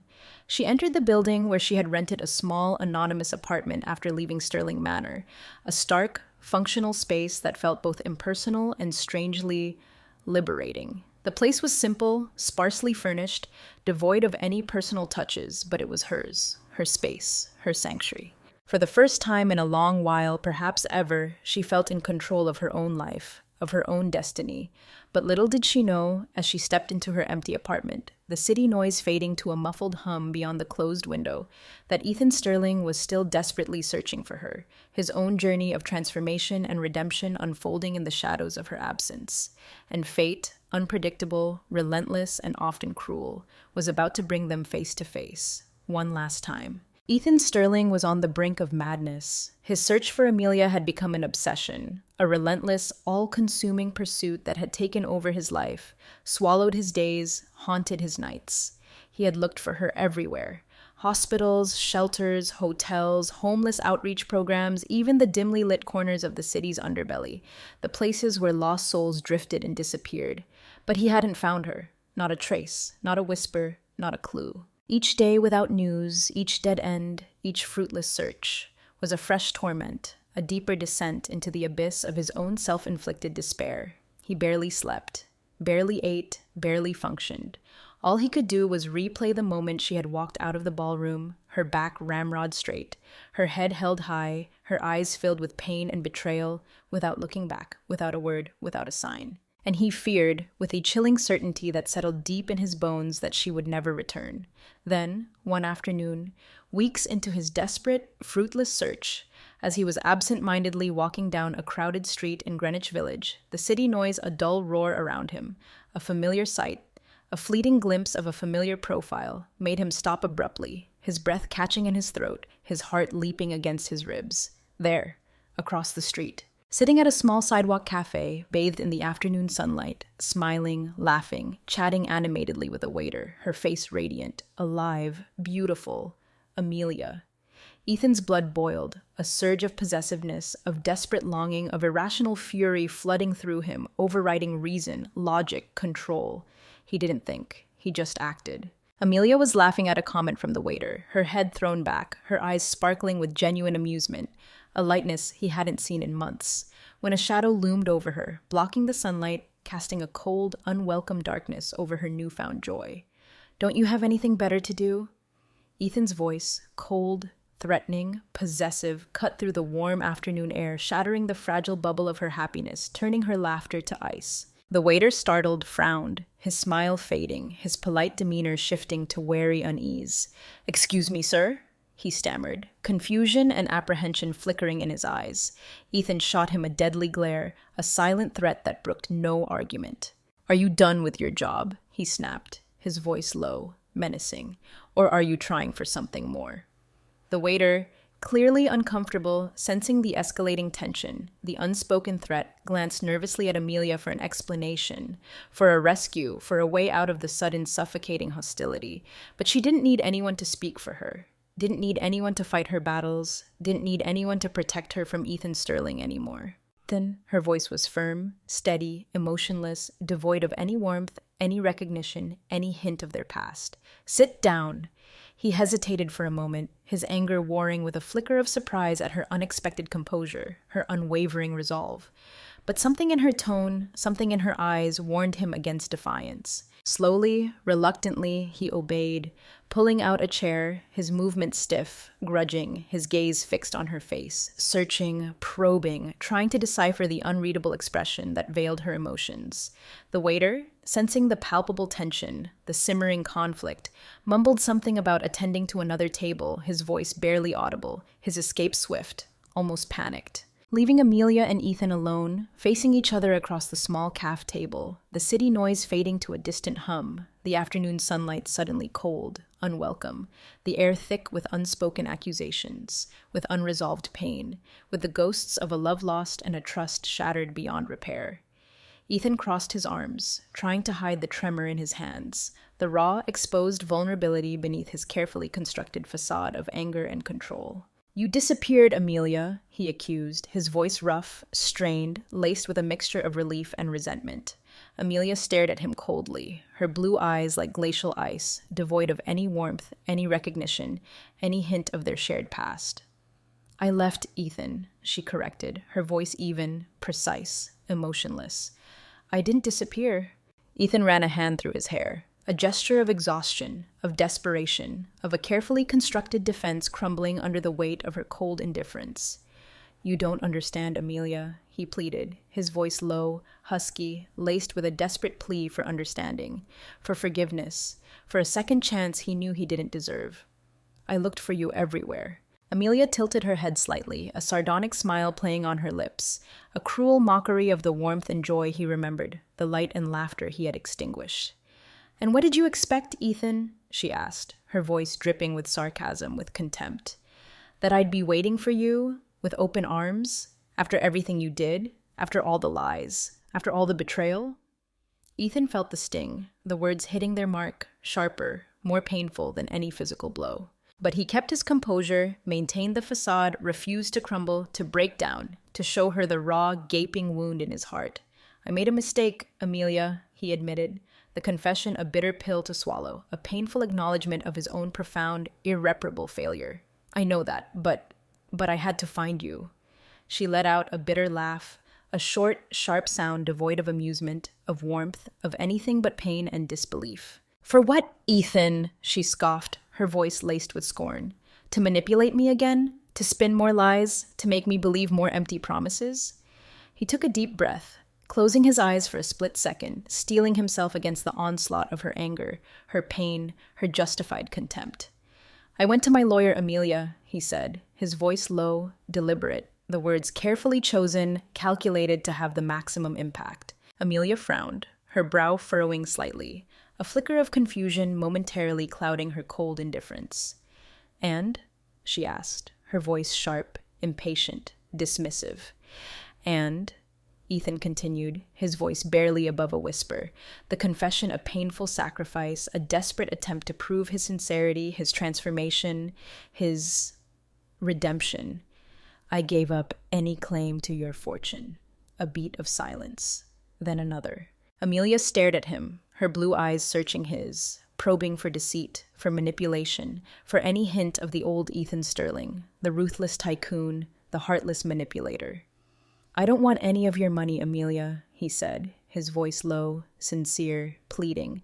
I don't want anything from you, except your forgiveness. For a fleeting moment, a flicker of something unreadable, something softer, something almost vulnerable, crossed Amelia's face. But it was gone as quickly as it appeared, replaced by the cold, glacial indifference, the impenetrable wall she had erected between them. And do you think that matters, Ethan? She said, her voice as cold as ice, devoid of any emotion, any warmth, any hint of their shared past. Do you really think that gesture, that sacrifice will change anything, will erase everything you did, will make me come back to you? Lucas remained silent, his gaze lowered, unable to meet her cold, unforgiving eyes, the weight of her words crushing him, suffocating him, confirming his deepest fears, his darkest premonitions. Do you really think, she repeated, her voice rising slightly, a tremor of anger, of pain, finally breaking through her carefully constructed composure. Do you really think this will make me come back to you, Ethan? His silence was his answer. Amelia sighed, a long, weary sound filled with disappointment, with a profound sadness that pierced him to the core. Shaking her head slowly, her gaze averted, fixed on some distant point beyond him, beyond the cafe, beyond the city, beyond his reach. You don't get it, do you, Ethan? She murmured, her voice barely audible, laced with a quiet despair that was more devastating than any accusation, any shout, any tearful outburst. Lucas finally spoke, his voice quieter now, softer, more vulnerable than she had ever heard it, the carefully constructed facade of power and control finally crumbling, disintegrating before her eyes. I just want to fix things, Amelia, he whispered, the confession a desperate plea, a fragile hope clinging to the edge of despair. She looked straight into his eyes, her gaze unwavering, unflinching, devoid of any warmth, any forgiveness. Some things, she said, her voice as cold as ice, as final as death, can't be fixed, Ethan. The pain on Lucas's face was clear, raw, undeniable, a reflection of the gaping wound in his own heart. Amelia picked up her bag, her movements deliberate, composed, betraying none of the turmoil raging within her. She stood up, her gaze sweeping over him one last time, a final, lingering look that held no anger, no resentment, no love, no hate, just nothing. Then, without another word, without a backward glance, she turned and walked away. Leaving him alone at the small cafe table, bathed in the cold afternoon sunlight, the city noise fading into a distant, indifferent hum, utterly, completely, irrevocably devastated. In the days that followed, Lucas tried to keep himself busy, to distract himself from the crushing weight of his loss, to bury himself in the relentless demands of his business empire, to silence the constant, echoing silence of Amelia's absence. He threw himself into work, into endless meetings, into complex deals, into the relentless pursuit of success, of power, of distraction. But nothing worked. Nothing filled the void. Nothing silenced the silence. Nothing pushed away the stark, undeniable reality. Grace was gone. And this time, she wasn't coming back. The image of her walking away from him at the cafe, her back ramrod straight, her head held high, without a backward glance, still burned in his mind, a constant agonizing reminder of his irreversible loss, his self-inflicted wound. The cold, emotionless tone of her voice, the firmness in her words, the way she had looked at him, as if he were a complete stranger, a ghost from a forgotten past. He had lost her, completely, irrevocably. And now, as if to twist the knife even deeper, as if to deliver one final crushing blow, fate, in its infinite cruelty, was about to intervene one last time. It was late afternoon, the city sky darkening to a bruised purple, when one of his assistants, a young, eager man named David, walked into his office holding a brown envelope, his expression hesitant, uncertain, a hint of trepidation in his eyes. "This just arrived for you, Mr. Sterling," David said, his voice low, respectful, extending the envelope towards him. "Sent directly from the Hayes attorneys." Lucas frowned, his brow furrowing, a knot of unease tightening in his stomach. Hayes attorneys. The words sent a cold shiver down his spine, a premonition of impending doom, a sense of dread that settled deep in his bones. He took the envelope, his fingers brushing David's, the touch sending a jolt of icy fear through him. His heart beat faster, a frantic, suffocating rhythm, as if it already knew what he was about to see. What devastating revelation lay hidden within the brown paper, the official seal, the ominous return address. With trembling hands, his fingers fumbling, clumsy, he opened the envelope, tearing at the sealed edges, his breath catching in his throat, his vision blurring at the edges, and pulled out the papers inside. And then his world fell apart. Divorce papers. The stark, legal language, the cold, impersonal clauses, the undeniable finality of the document leapt out at him from the page, searing his eyes, burning his soul. Divorce papers. Amelia wanted a divorce. She wanted to sever all ties, to erase him from her life completely, to obliterate the last vestiges of their fabricated union, their devastatingly broken marriage. Lucas dropped the papers onto his desk, the crisp, legal documents fluttering down like fallen leaves, like the remnants of a shattered dream, a love lost, a future destroyed. He ran his hands over his face, his fingers digging into his temples, trying to stem the rising tide of panic, of despair, of utter, abject defeat. He read the words again, once, twice, 3 times, hoping, praying, against all reason, against all logic, that the meaning would somehow change, that the stark reality would somehow dissolve, that the devastating truth would somehow transform into a cruel, elaborate joke. But it was real. Undeniably, irrevocably, brutally real. Amelia wanted a divorce. Amelia was done with him. Amelia was gone. For good. Forever. For always. Lucas dropped his head into his hands, the silence of his opulent office closing in around him, suffocating, deafening, the weight of his loss, the enormity of his failure crushing him beneath its unbearable weight.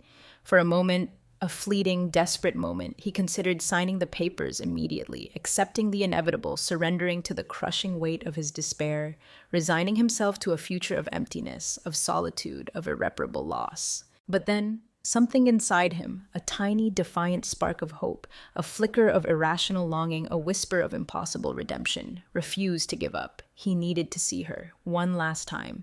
He needed to hear her voice, to look into her eyes, to plead for forgiveness, to beg for a second chance, to fight for a love he had almost destroyed, but still, desperately, irrevocably yearned for. Night had already fallen, the city lights twinkling like distant stars in the inky blackness, when Lucas parked his car in front of the unassuming apartment building where Amelia was now living, the address a fragile, precious clue he had gleaned from his relentless, desperate search. He looked up at the building, a nondescript structure lost in the anonymity of the city. The lights in her apartment window, a faint, flickering beacon in the overwhelming darkness, trying to gather courage, to steel himself against the inevitable rejection, the cold indifference, the devastating finality he knew awaited him. She didn't want to see him, didn't want to hear from him, didn't want anything to do with him. He knew that, but that didn't matter. He had to try.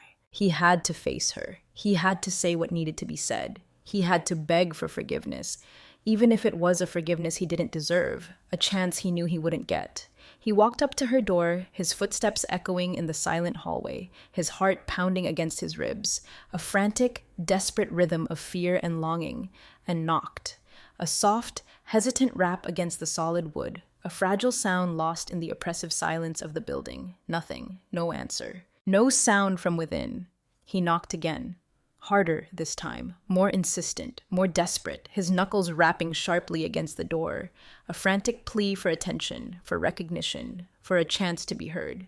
Seconds stretched into an eternity, the silence growing thicker, heavier, more suffocating, crushing his fragile hope, extinguishing his flickering flame of possibility. Then, finally, a sound, a soft click, the turning of a lock, the creak of hinges, and the door opened. Amelia stood there, framed in the doorway, bathed in the soft light of the apartment, wearing comfortable clothes, her hair loose around her shoulders, her expression serious, guarded, unreadable. For a moment, Lucas was speechless. All the carefully rehearsed words, all the desperate pleas, all the carefully constructed arguments dissolving into a jumble of incoherent emotions, a wave of overwhelming longing, of desperate hope, of paralyzing fear. "What do you want, Ethan?" Her voice was cold, distant, devoid of any warmth, any welcome, any hint of their shared past. He held up the brown envelope, the divorce papers clutched in his trembling hand, a silent, desperate plea for understanding, for forgiveness, for a chance to explain, to atone, to somehow, impossibly undo the damage he had inflicted.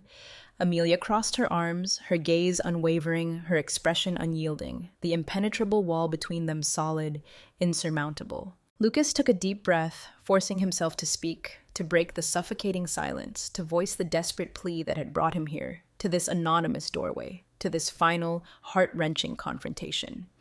"I wanted to hear it from you, Amelia," he said, his voice low, husky, strained, the words barely audible above the frantic beating of his heart. Do you really want this?" She didn't hesitate. Not a flicker of doubt, not a shadow of uncertainty, not a hint of wavering resolve. "Yes," she said, the single word cutting through the air like a blade, sharp, final, devastating. That single word shattered the last vestiges of his hope, extinguished the flickering flame of possibility, confirming his deepest fears, sealing his fate, condemning him to a future of solitude and regret. Lucas lowered his gaze, his shoulders slumping in defeat, the weight of her rejection crushing him, suffocating him, stealing his breath. For a moment, he stood there, silent, motionless, lost in the abyss of his despair, the reality of his irreversible loss sinking in, settling deep in his bones. Before finally speaking again, his voice barely above a whisper, the words heavy with resignation, with acceptance, with a profound, heartbreaking sadness. "I'll sign it, Amelia," he said. The confession a quiet surrender, a final goodbye to a dream that had never been real, a love he had never deserved, a future he had irrevocably destroyed. Amelia kept her expression firm, unyielding, but he noticed a slight tremor in her breathing, a subtle flicker of something unreadable in her eyes, a hint of vulnerability beneath the carefully constructed armor of her cold indifference. "Good," she said, the single word clipped, emotionless, devoid of any warmth, any empathy, any hint of their shared past. Lucas closed his eyes for a moment, the pain in his chest a sharp, suffocating ache, the weight of his loss a crushing burden he knew he would carry for the rest of his life.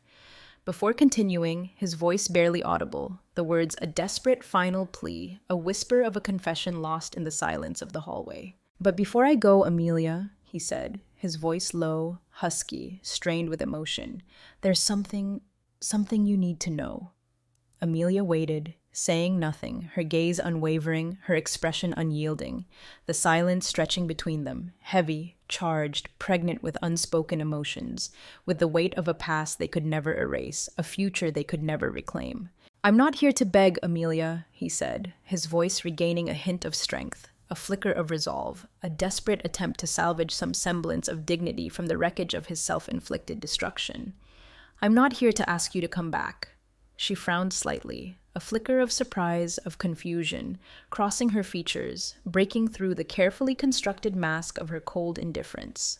"Then why are you here, Ethan?" she asked, her voice sharp, questioning, laced with a hint of suspicion, a wary defensiveness that pierced him to the core. He let out a heavy sigh, the sound echoing in the silent hallway, a sound of resignation, of defeat, of a soul weary beyond measure. "Because," he said, his voice barely above a whisper, the confession a raw, vulnerable offering, a desperate attempt to atone for his sins, to earn even a sliver of forgiveness, "because you deserve to hear this from me, Amelia."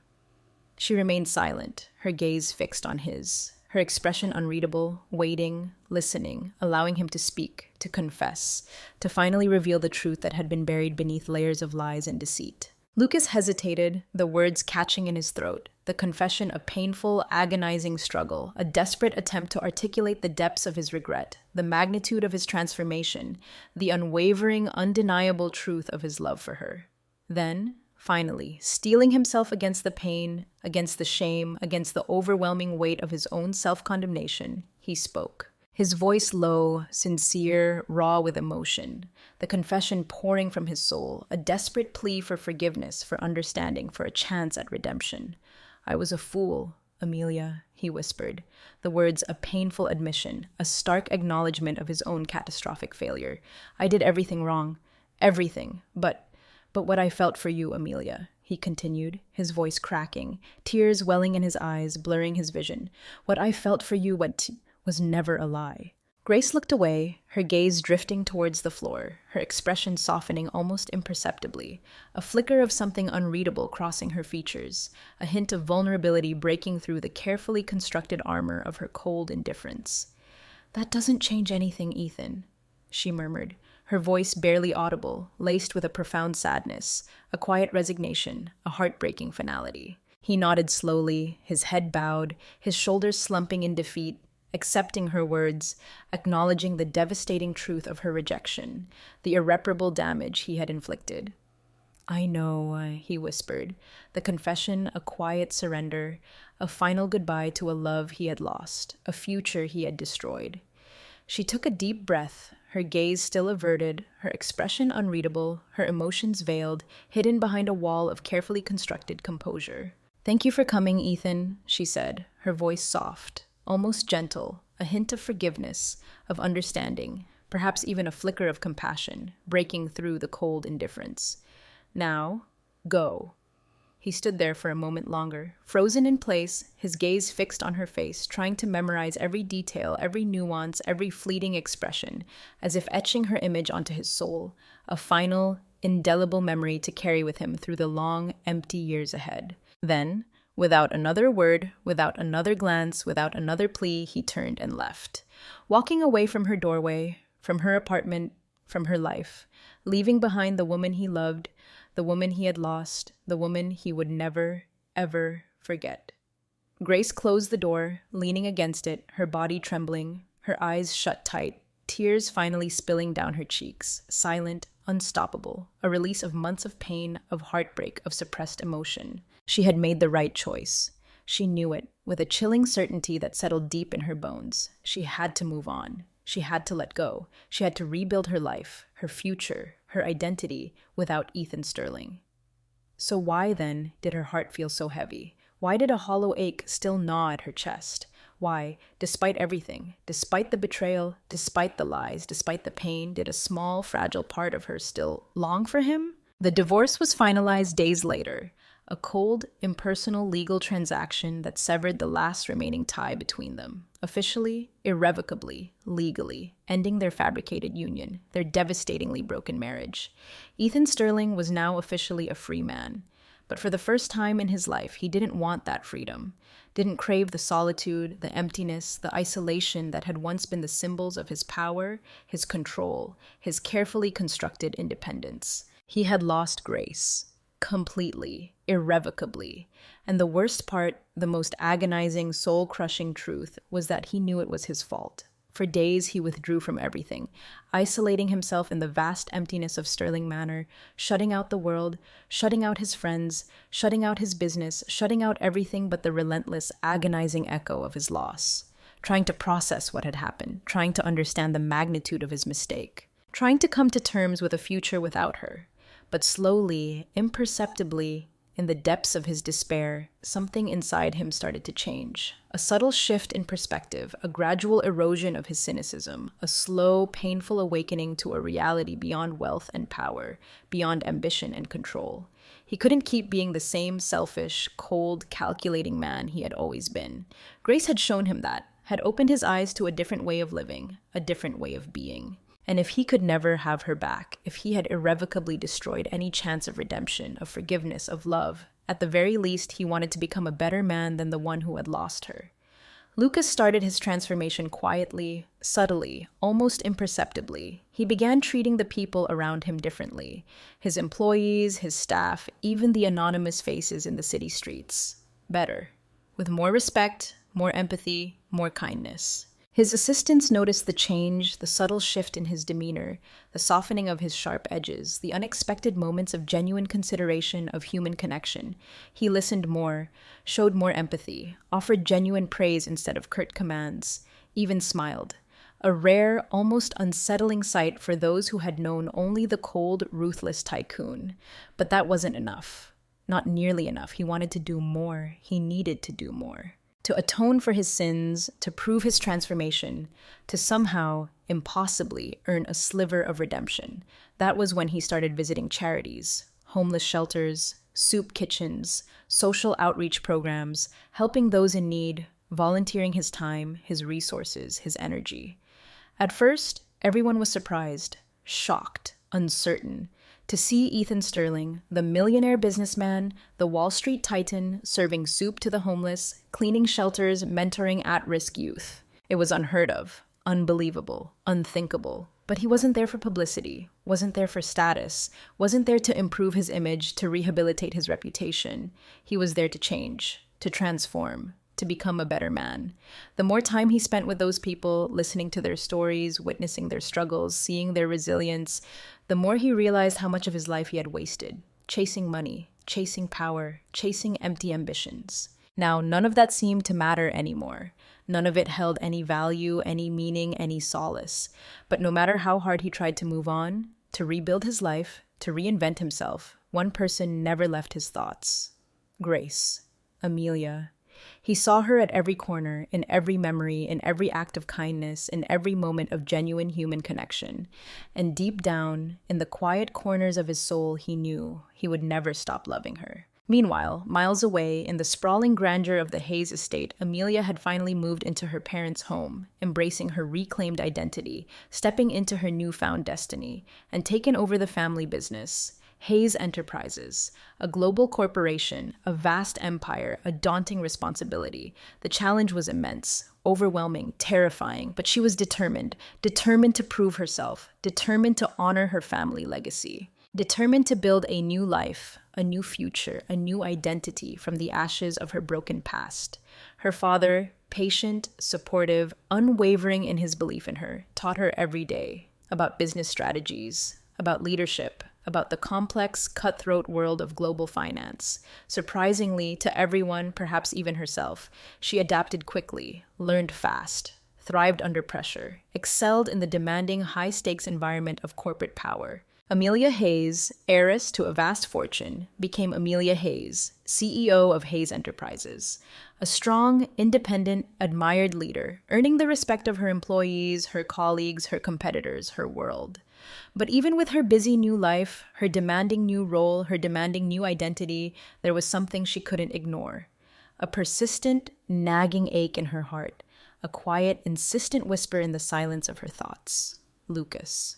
No matter how hard she tried to forget him, to erase him from her memory, to bury him in the depths of her past, her heart always betrayed her. Always remembered, always longed, always loved. She hated to admit it, even to herself. But the truth, undeniable, persistent, inescapable, was there, buried deep within her soul.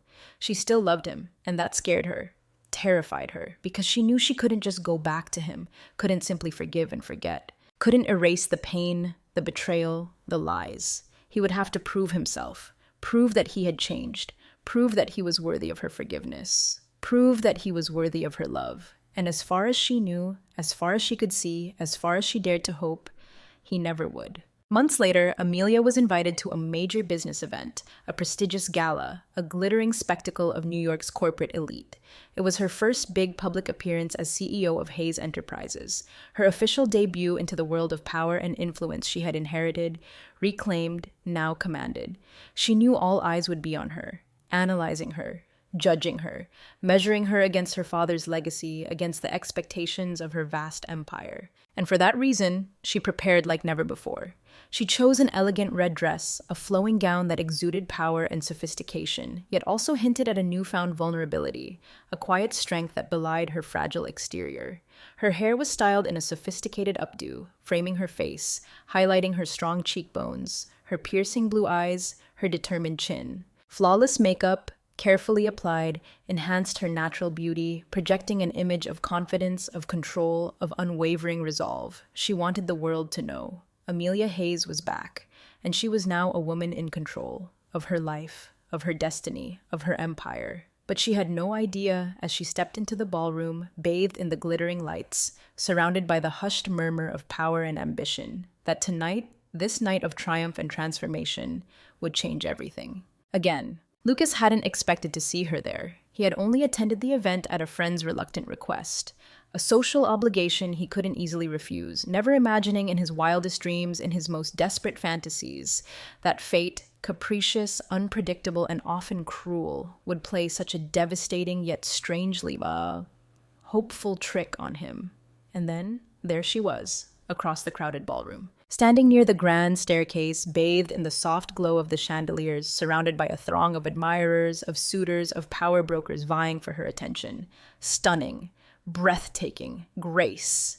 Amelia. She looked even more beautiful than he remembered, more radiant, more powerful, more unattainable. His heart raced, a frantic, suffocating rhythm, the moment he saw her, a visceral, undeniable reaction that ripped through his carefully constructed composure, shattering his fragile defenses, exposing the raw, aching vulnerability he had tried so desperately to conceal.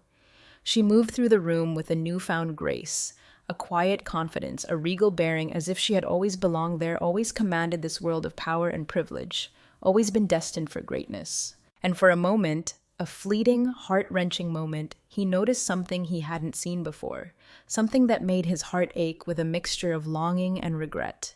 She was no longer the same woman he had known, the fragile, amnesiac girl he had rescued from the fire, the vulnerable, trusting bride he had manipulated, the heartbroken woman he had betrayed and abandoned. She had transformed, evolved, reborn. She had become strong, independent, resilient. A woman who didn't need him, a woman who could conquer the world without him, a woman he had lost, irrevocably, forever. Lucas swallowed hard, the lump in his throat choking him, stealing his breath. The reality of his loss hit him with the force of a physical blow, a crushing weight that threatened to buckle his knees, to shatter his fragile composure, to send him fleeing from the ballroom, from her presence, from the agonizing reminder of everything he had lost, everything he had destroyed. But he couldn't run, couldn't hide, couldn't deny the desperate, irrational hope that still flickered within him, a tiny, fragile spark of possibility in the overwhelming darkness of his despair. He took a deep breath, steeling himself against the pain, against the rejection, against the inevitable heartbreak, and began to walk towards her, across the crowded ballroom, through the sea of faces, towards the woman who held his heart, the woman he had lost, the woman he might never have again. "Amelia," he said, his voice low, husky, barely audible above the murmur of the crowd. The single word a desperate plea, a silent prayer, a fragile hope whispered into the vast emptiness of his soul. She turned at the sound of his voice, her movements slow, deliberate, graceful, her gaze locking onto his, her blue eyes widening slightly, a flicker of surprise, of shock, of something unreadable, crossing her features. For a second, a heartbeat, a fleeting moment suspended in time, he saw the ghost of recognition, a flicker of memory, a hint of something in her eyes. His heart leaped, a surge of irrational hope flooding through him, a desperate, impossible yearning for a second chance, for a miracle, for a sign. But then the moment passed. The flicker faded. Her expression hardened, her eyes turning cold, distant, guarded, the impenetrable wall between them solidifying, insurmountable. "Ethan," she said, her voice polite, formal, distant, devoid of any warmth, any recognition, any hint of their shared past. What a surprise. "You look incredible, Amelia," he murmured, the words a clumsy, inadequate attempt to bridge the chasm between them, to break through the ice of her cold indifference, to reach the woman he loved, the woman he had lost. She gave a slight smile, a polite, perfunctory gesture that didn't reach her eyes, didn't thaw the glacial coldness of her demeanor. "Thank you," she said, the single word clipped, emotionless. dismissive. Silence stretched between them, heavy, awkward, suffocating. Lucas wanted to say so much, wanted to tell her everything, everything that had changed in his life, everything he had done to atone for his sins, to prove his transformation, to earn her forgiveness, to win back her love. Wanted to tell her that he still loved her, desperately, irrevocably, unconditionally, but he didn't have the chance. Before he could utter another word, before he could break through the ice of her indifference, before he could even begin to bridge the chasm that separated them, a man approached Amelia, stepping smoothly between them, his hand outstretched, his smile charming, possessive, proprietary.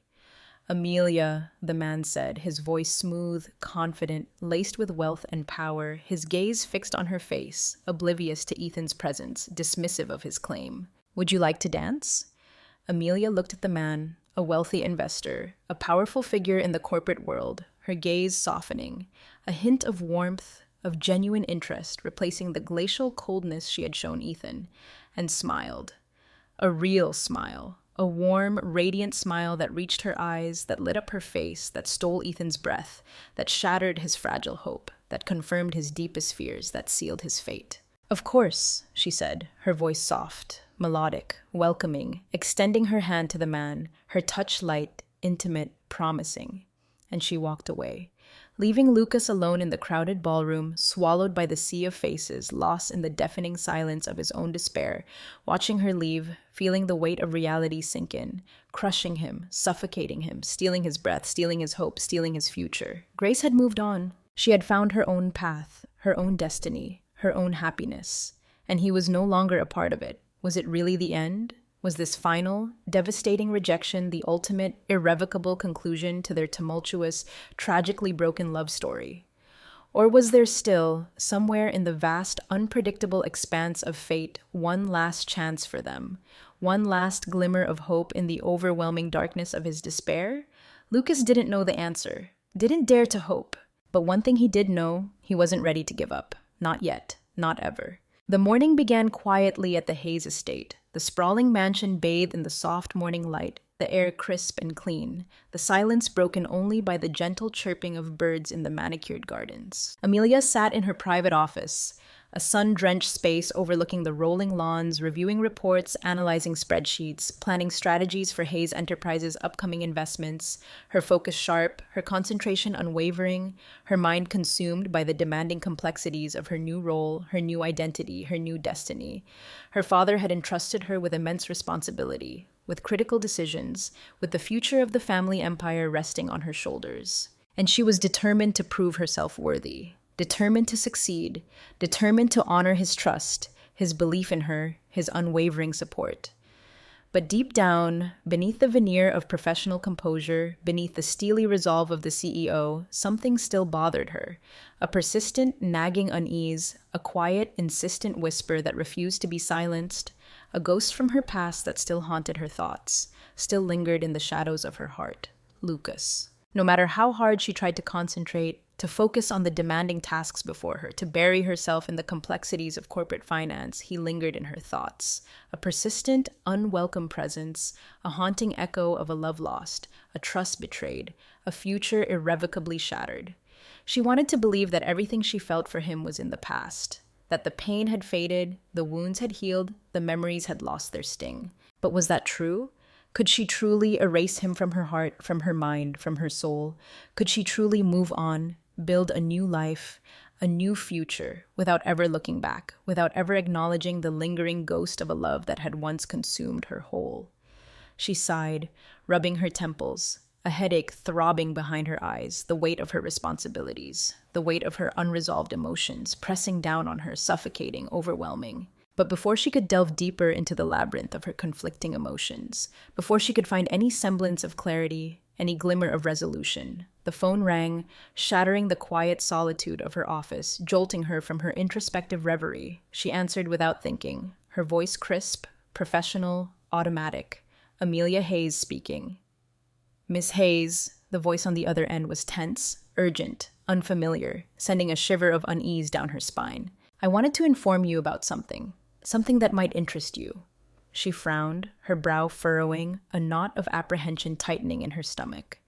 "What is it?" she asked, her voice sharper now, laced with a sudden, inexplicable sense of dread. "It's about Lucas Sterling," the voice said, the name hitting her like a physical blow, stealing her breath, freezing her blood in her veins. Amelia felt her heart stop, the world around her blurring, dissolving into a indistinct background. "Lucas?" she breathed, her voice barely audible, a fragile whisper lost in the sudden suffocating silence of her office. What about him?" "Lucas Sterling has been funding and actively working with several charities and social projects," the voice continued, the words clinical, detached, yet carrying an undercurrent of something significant, something transformative. "He's been helping the homeless, creating job training programs, investing his own money, his own time, his own energy in humanitarian causes, in helping those in need." Amelia went silent for a long moment, her mind reeling, her thoughts racing, trying to process the impossible, to reconcile the ruthless tycoon she knew, the cold, calculating manipulator who had betrayed her trust, with this philanthropist, this humanitarian, this changed man. Is he doing this for publicity?" she finally asked, her voice low, hesitant, laced with disbelief, with a desperate hope she didn't dare to acknowledge, even to herself. "Is this some kind of PR stunt to rehabilitate his image?" "No, Miss Hayes," the voice on the other end answered, his tone firm, unwavering, devoid of any hesitation, any doubt. "He's refused interviews, avoided any media exposure, turned down any requests for publicity. He really seems to want to help. Genuinely. Sincerely." The line went dead. Amelia hung up the phone slowly, her hand trembling, her mind racing, her emotions in turmoil. Lucas Sterling, the man she had loved, the man who had betrayed her, the man who had broken her heart. Lucas Sterling, funding charities, helping the homeless, working with social projects, dedicating his life to humanitarian causes. It was impossible, unthinkable, unbelievable, and yet the voice on the phone had been sincere, unwavering, undeniably credible. Lucas had always been a man obsessed with money, with power, with control. But now he was dedicating his life to helping others, to giving back, to making a difference. She never imagined he was capable of something like that, never dreamed he could change so drastically, so profoundly, so genuinely, and it left her more confused than ever, more uncertain, more conflicted. Because for the first time since their devastating breakup, since their bitter divorce, since their heart-wrenching final goodbye, she wondered, what if Lucas really had changed? What if his transformation was real?